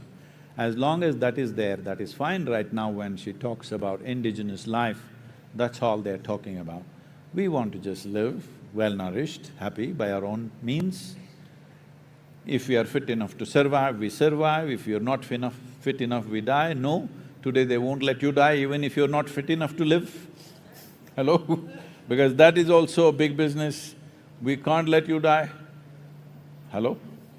You should not die, because it's a lot of business. They're telling me that in United States, out of 3.5 or 3.3 trillion dollars that they're spending on healthcare, nearly 60% of it spent in the last 32 days of one's life. That is, about $2.5 billion are spent in the last 32 days. What is the problem if you and me die 32 days early? At least for me, I have no problem. Maybe you want to last those very expensive 32 days. I don't want to spend so much. I don't mind dying 32 days early. Hello? I bless you with a long life, but I'm saying we have become like this because we have lost context with what is the nature of our life. We've just forgotten what we are in this world. See, in this cosmos where nobody knows, neither the science nor the religious people know where this cosmos begins and where it ends. Hello? Does anybody know? Science does not know, religion does not know, because nobody knows, it's that vast. In this cosmos, this solar system itself is a tiny speck. In that speck, planet Earth is a micro speck. In that micro speck, Nepal is a super micro speck. In that, you're a big man. This is a very serious problem. This is a very serious problem. We don't understand that we just occupy a minuscule of time and space on this planet. Both in terms of time and space, it's just a minuscule. We come and we go. Countless number of people have walked this planet, they also thought they're great people. Where are they? All topsoil. Hello? Yes or no? This also will be topsoil. Yes, we don't want to die today, that's fine, but this is a brief life. In this, how much mess? How much mess? Simply because we are forgetting the context of our existence. First of all, most human beings are not conscious that we are a mortal life. They think they are here forever. None of us are here forever. Hello? This one also will become part of the soil or no? Save soil, that's why I'm saying, huh? Otherwise, where the hell, if you put you there, if there's no organisms, you won't even rot. That's the problem I'm talking about. In life and death, it's a problem. This happened in Texas. I know it's about indigenous people, I will come back to you, I've not forgotten. This happened in Texas because that's far away from anything indigenous. You are all from Texas? Can I say a joke about you?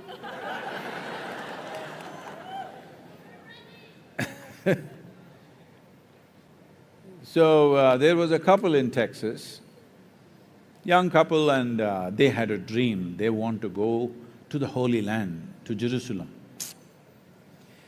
They wanted to go to Holy Land, but they got married, so honeymoon happened and they couldn't go. Then one child happened, they could not go because the child was young and child was toddler, da-da-da. Then 1, 2, 3, 4, 5 happened. Then children went to school, so they could not go. Then children graduated, so they could not go. Then children went to college, so they could not go. Then, like all of you have been to Kailash, postponing, right? Just like that. So, then children got married, they could not go. Then grandchildren came, they were so cute, so they could not go. Then finally, when they were over 75 years of age, they got an opportunity to go to the Holy Land. They went to Jerusalem. And they were completely overwhelmed because they've been looking forward to this for so many years. Jerusalem is a place where every cobblestone bleeds history, all kinds of stories are there. So they walked in that street where Jesus is supposed to have walked. They walked they went to the place where he's supposed to have walked upon water. They were completely overwhelmed. But unfortunately, the lady had a heart attack and she died. That happens, you know. Then the man was preparing to take her body back to Texas. Then the local people came and they said, see, your wife has done the right thing. She came to Holy Land and she died. This is the best thing a religious person can do. You don't bother about taking her back because first of all, carrying the body back to Texas costs $18,000 on the airplane, plus local charges there. It's all too much because you're so distressed over 40 years of marriage and you've lost your wife. So we will do all the rituals for you, just for you. Very high discount, $16,000, let's do it. The man thought about it and then he said, no, I will take her back to Texas. Then they said, see, you're not able to think straight, you lost your wife and you're distressed, we understand. So we'll give you a super discount, $12,000, let's do it. This is a haggling place. The man thought about it and he said, no, I will take her back to Texas. Then they said, why? See, oh, we can understand how distressed you are, Having lost your wife for 45 years, it must be really… you can't even think straight. It's all right. We will give you an absolute below the price discount, $6,000, let's do it, let's do it, let's do it. The man thought about it and he said, no, I will take her back to Texas. Then they threw up their hands and said, what is this about? We've given you all the discount that anybody can give you, why are you saying you'll take her back to Texas? So he said, in Texas, dead stay dead.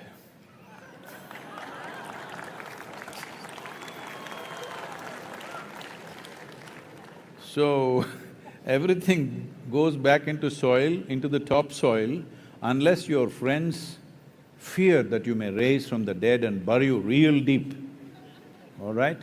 You need to know this every time you step out. You need to know this. Who you are is just a pop-up from the soil and you will pop back anytime, all right? I'll bless you with a long life, but you will die one day. Is that okay? Hello? So, the indigenous people of the world, all of us were indigenous at some time. We have all been whatever, and today we consider ourselves as citizens of a modern nation or a city or whatever. So the indigenous people also must organize themselves, not go on crying about what is gone, preserving the culture and the valuable part of your culture so that it perpetuates into future, but preserving individual lands, indigenous lands and indigenous nations as it was in the past. I am not saying it should not be done, I am not against it, but it will not be done. I know the politics of this world, I know the economics of this world, it will not be done. So the best thing is to organize yourself in such a way, culturally, you maintain that richness and bring that… See, right now indigenous populations in the world have taken this, people are appropriating our culture. When I was in the Native American nations, everybody is saying, they're appropriating our culture, they're taking our clothing, our jewelry, our this. I said, what is the problem? I want everybody to appropriate my Indian culture. If everybody wears Indian clothes, speaks Indian languages in the world, what is my problem? Let them appropriate it.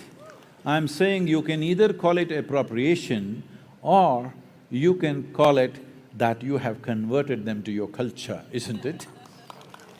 It's time we do this because the only way you can preserve anything is that there should be no need to preserve it, it must be a living culture. If you don't make it a living culture, preservation will naturally push you to archives, museums. You should not… indigenous people should not go into museums. Your culture, your traditions, your clothing, your jewelry and many arts and crafts must live in common societies. Otherwise, it will not live for very long. You can protect it for some time, but beyond that you cannot protect it.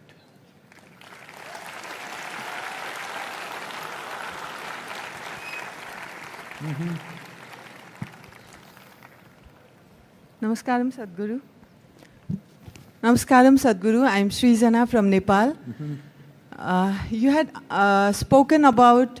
you have mentioned about Linga Bhairavi consecration happening in Nepal next year. Can you please speak more on Linga Bhairavi and consecration? We oh.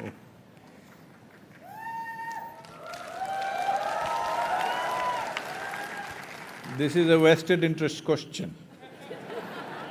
Women want to become goddesses, what to do? Not just in their homes, in the very nation they want to become goddesses. That'll be wonderful. Well, you must understand this, across the world, without exception, every culture had the culture of divine feminine worship, every culture. But in the last 1,000 years or 1,200 to 1,300 years, this has been systematically uprooted all over the world because very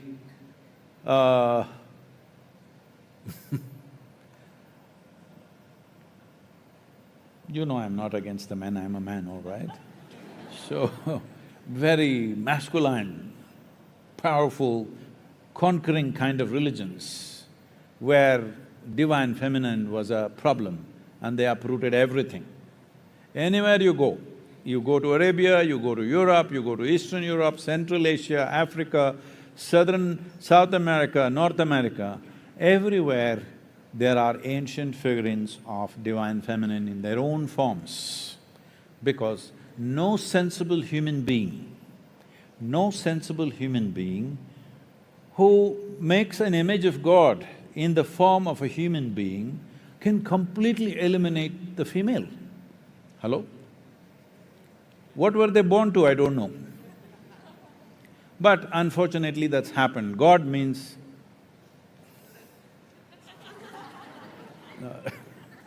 okay, there's a man up there.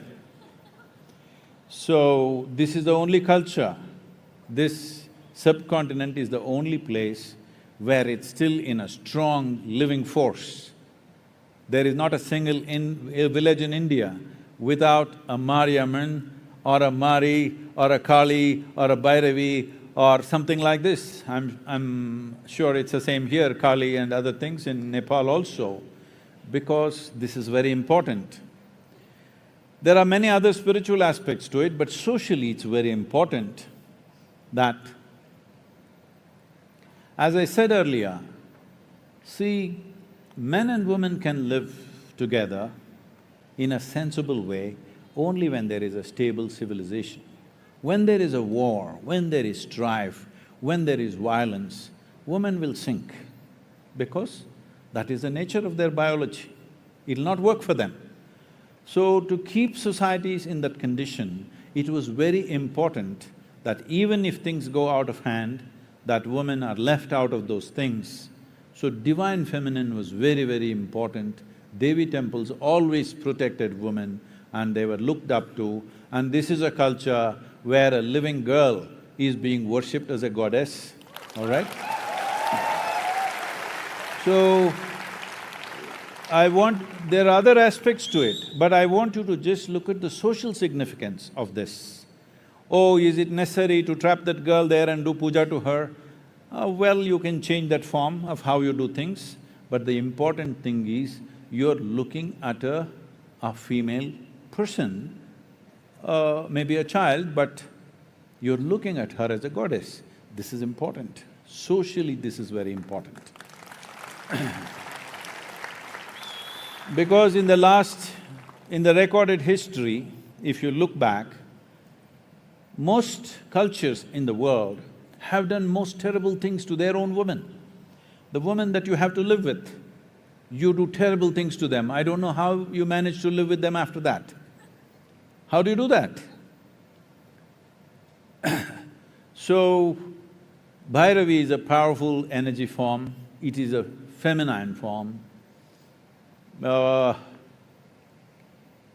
What these deities mean is, maybe I don't know if still these words exist in Nepal, but in southern India, even today we refer to our deities as Yantras.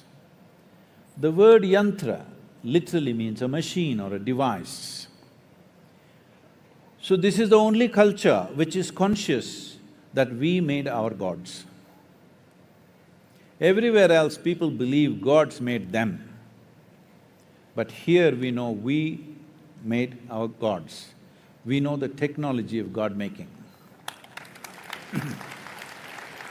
What technology of God-making means is, when I refer to Devi or Dhyanalinga as a tool, many of our own people get very offended, Sadhguru, Devi is everything for us, you can't call Devi as a tool.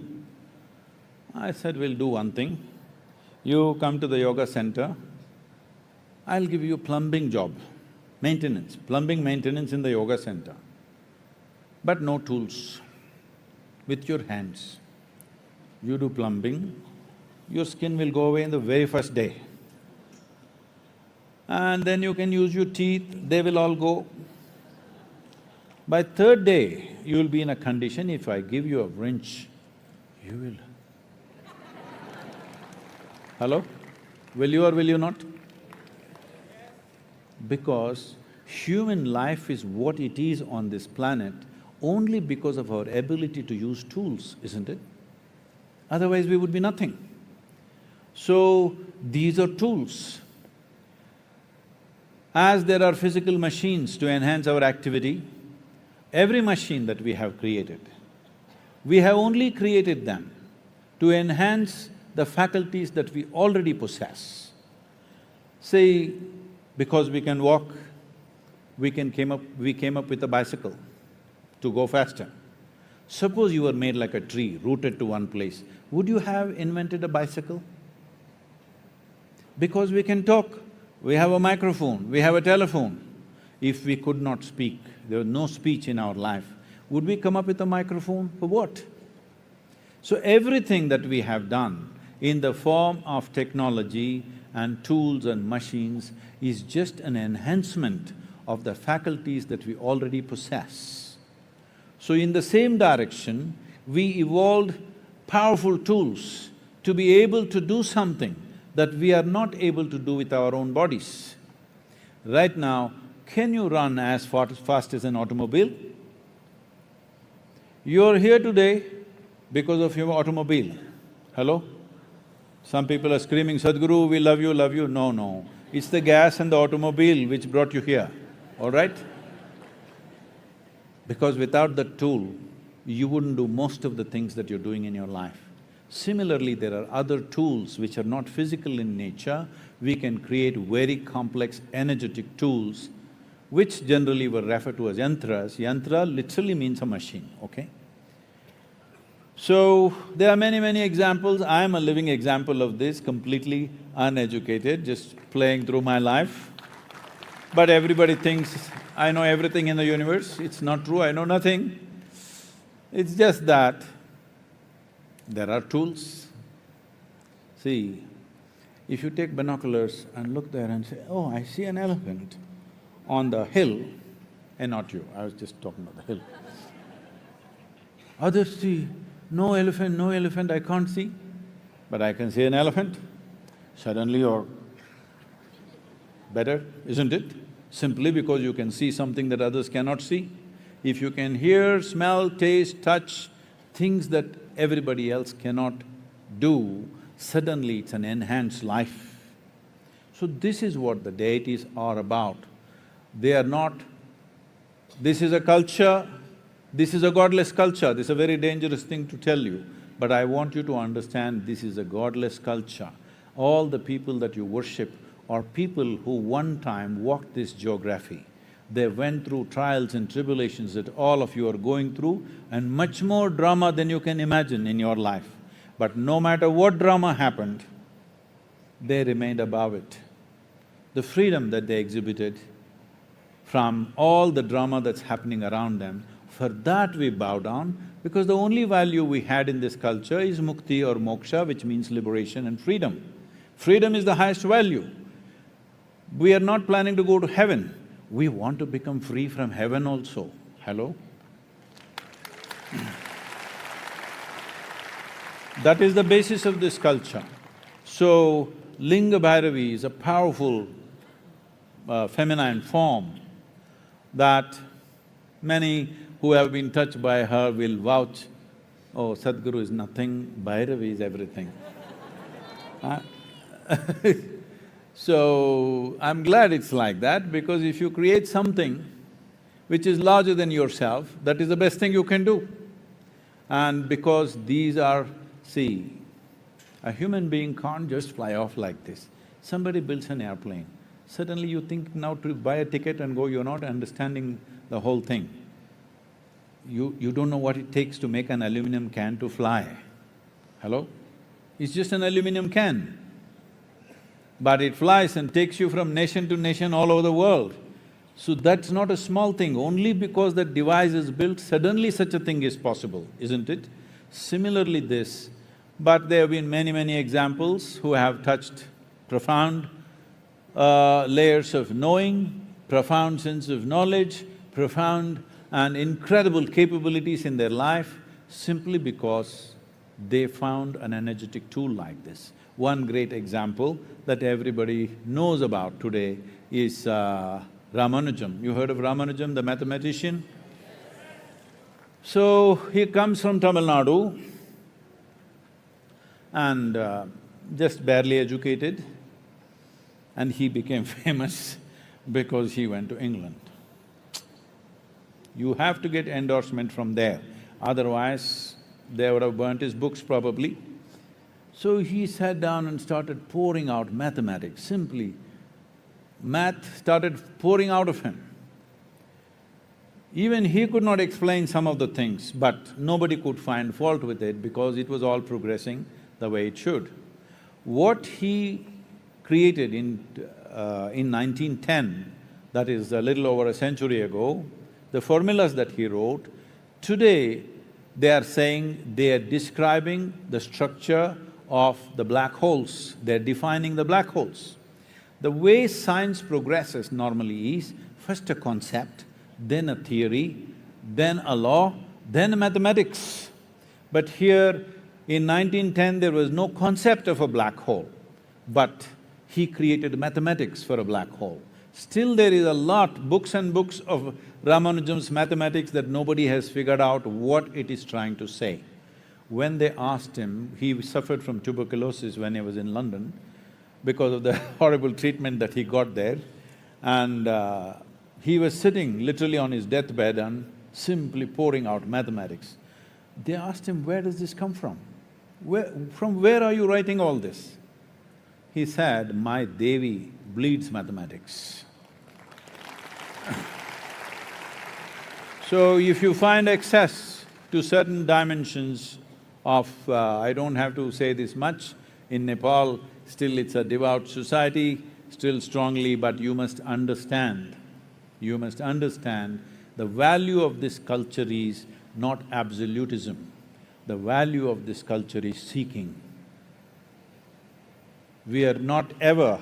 there are no commandments in this culture. It is a constant seeking, constant debate about everything. Even if so-called divine entities came down, all they got was a debate from us. They could not give us a commandment. When Shiva Adiyogi, Shiva was here, his wife freaked him with 1,000 questions. When Krishna spoke to Arjuna, the only person who was so close to him, that guy asked hundreds of questions. Hello? So, in this culture, there are no commandments because there is no absolutism. There is no such thing as this. Okay, this is a man, this is a woman, that is a god, this is a devil, there is no such thing. You can grow into your divine nature. That is what this culture is about.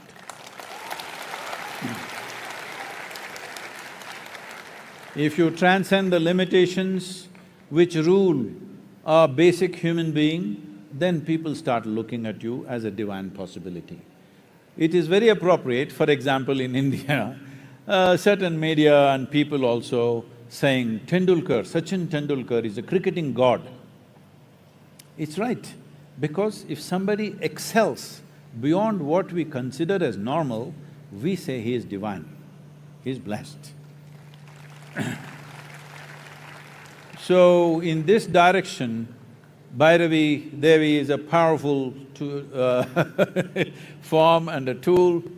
We would like you to make use of this. I think 7th of March is the date fixed for consecration. Because the temple premises was a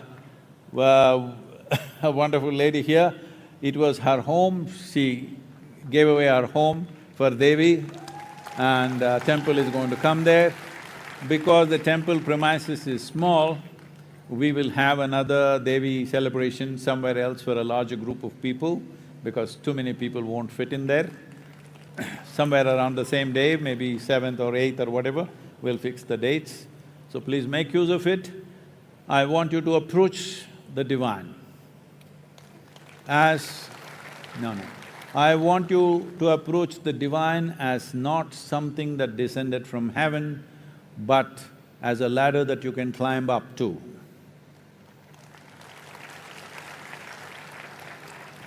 It's a higher possibility of who you are. Please. Anybody, please take the microphone. Hey, only girls are getting the microphone, what's happening here? I think I spoke too much about the divine feminine. Namaskaram, Sadhguru. My name is Shrishti. First of all, I want to thank you so much for all the work that you do in creating an eco-friendly world. Question. Okay, sorry. Okay, my question is, what message would you like to give to the youths and the people of Nepal in how we can contribute with the Safe Soil movement, and also how to live more eco-friendly and more sustainable way? That's all. Thank you. So, who is youth? Me or you? So in my understanding, anybody who is fit enough to be alive is youthful enough. Hello? If there was no zest in life, they would be gone. They're still here means they're youthful. So don't…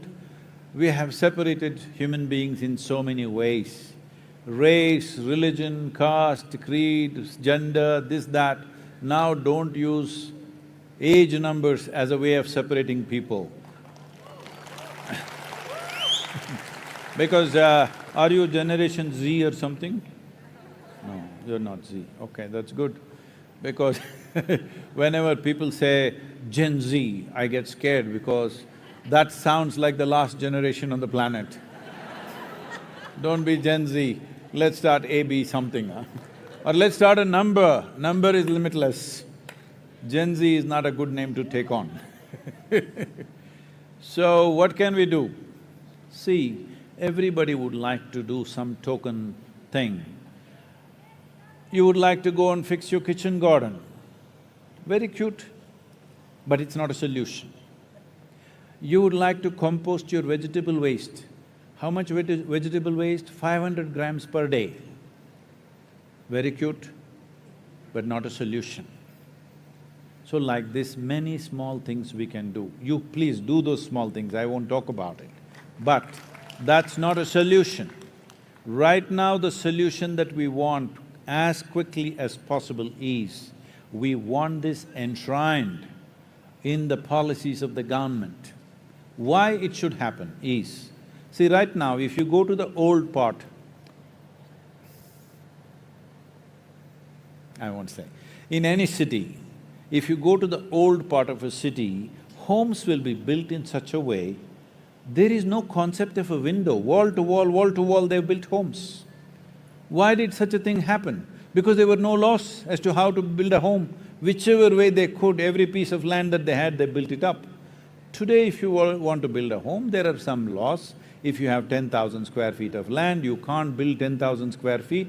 Something you can build, something you have to give way for others and space for you to breathe and your neighbor to breathe, all this. But if you own 100 acres of agricultural land, you can plow every inch of it. In 10, 15, 20 years, you can turn it into a desert. Nobody will ask you, why have you done this? Because there are no laws. We are asking for laws. If you own agricultural land, it's your business to keep it alive. If you want to keep it alive, minimum 3 to 6% organic content should be there. If you cannot keep it alive, you should not hold agricultural lands. So this cannot be done by force, it can only be done by incentives, by incentivizing the farmer to raise the organic content. Because farmer's economy is in such a condition, if you shake it, it'll collapse. Farmer's economy across the world is in this condition. If you touch it too hard, it will collapse. The highest number of suicides across the world among any given profession is among the farmers. So if this has to change, they need to be incentivized to raise this. So right now, you can do whatever little things you want to do, but don't make big fuss about you composting a little bit of vegetable waste or fixing your kitchen garden, or you switched off the lights when you don't need it. All this is great, you do it, but it will not be a solution till there is a proper government policy to protect the agricultural lands on this planet. So right now the important thing is to keep your voice up.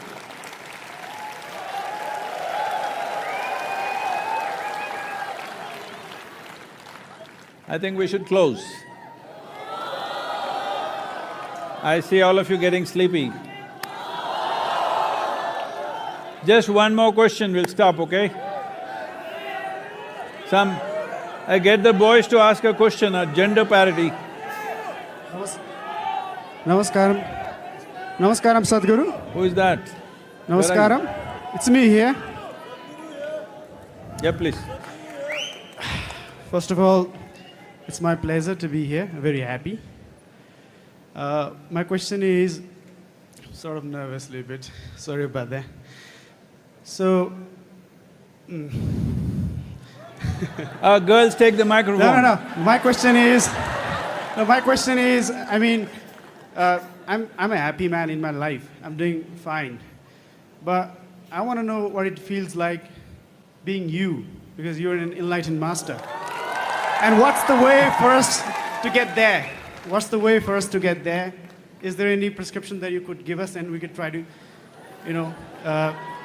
implement in our lives so that we can be like you? Within this hall, I'm not able to figure out which is south. Which is south here, this one? South is this way, huh? Really? I think it's here, probably somewhere here. Okay? Anyway, if you open your phone, fix the south, just keep walking till you hit Ishoika center. Rest we will see.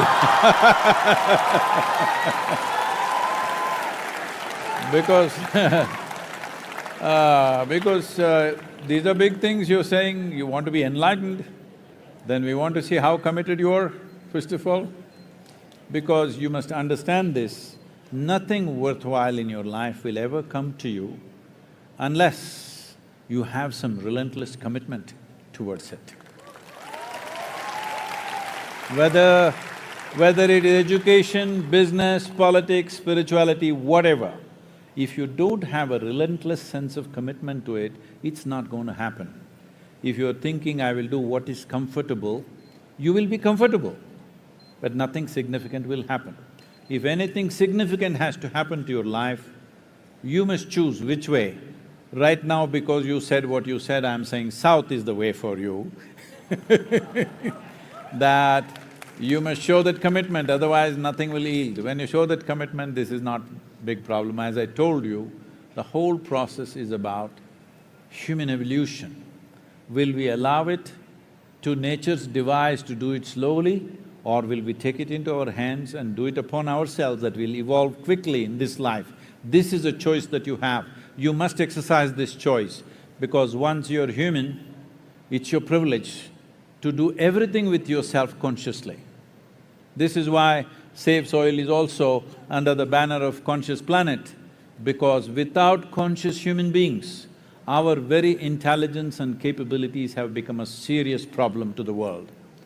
Right now, what human beings are suffering is just their own intelligence.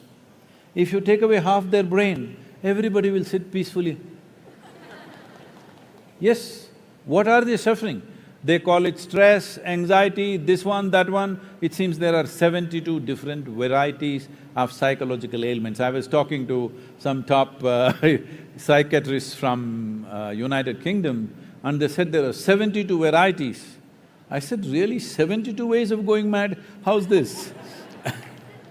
Then they were explaining what are they, and one of them really struck a chord with me.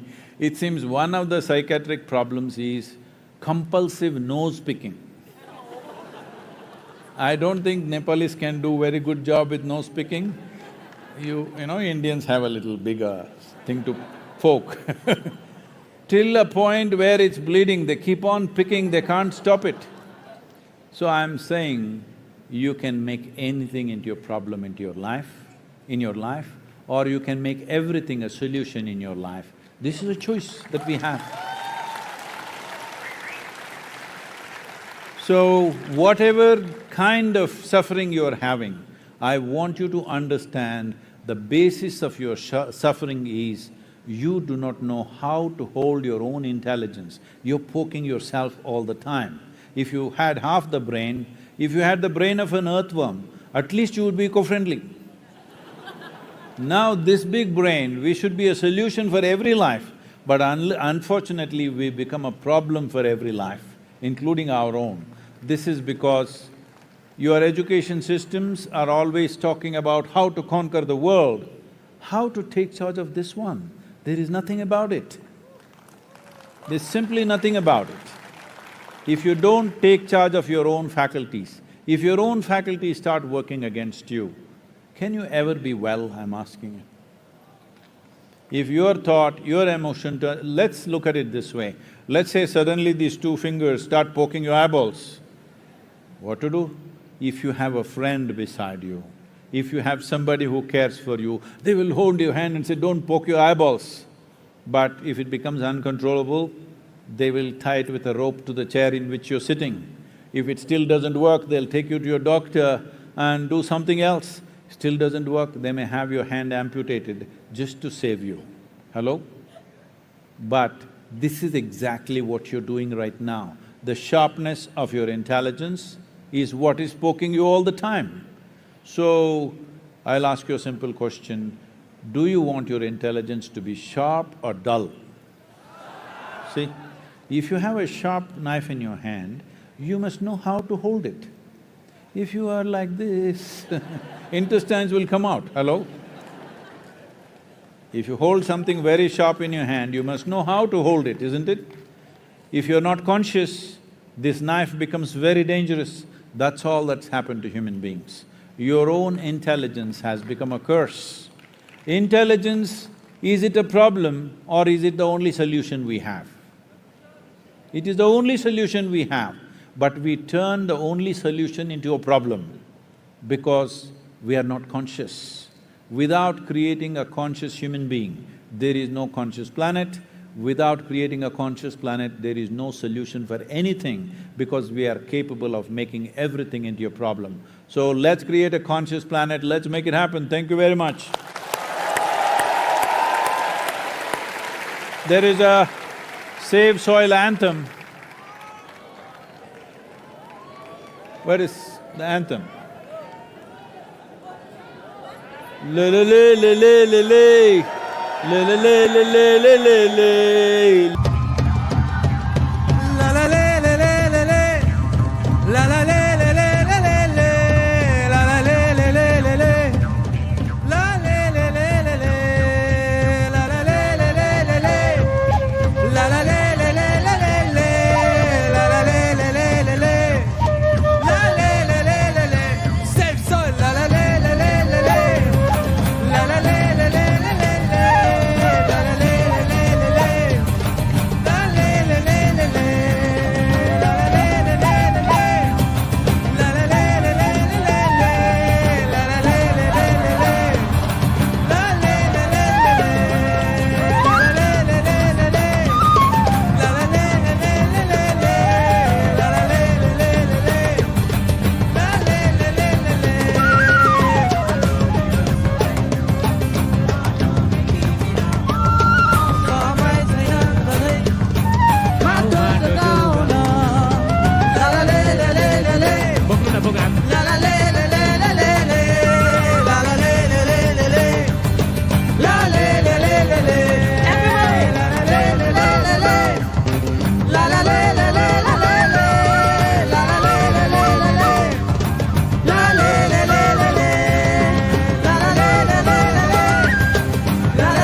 Hello.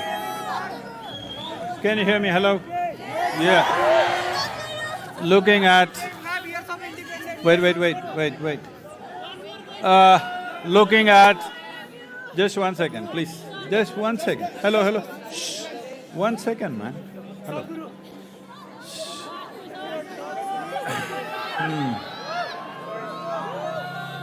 Hello, can you hear me? Looking at the amount of youth energy that Nepal has, I'm just thinking if this… See, the best thing about the Asian nations right now is we have this demographic dividend of young people being majority of the population. But this is only an advantage if we have very focused, intense and disciplined youth. If they are not focused, not intense, not disciplined, they are doped down. I don't use the word doped up, they're doped down. Then they are a huge liability for a generation. So as a part of this, as I look at you, I'm just thinking, there was no plan. As I look at you, I'm thinking, if we bring physically Project Sanskriti to Nepal, are you all there? It takes discipline and intensity to do this. So, all those who want to, I don't know what… there must have been some registration number, right? Use the same number and express your desire that if you are willing to spend either 1 month or 3 months or 6 months or 6 years or 12 years, what you are willing to spend for these disciplines to make it a part of your life. If you express that, we will see how to facilitate this, okay? Thank you very much.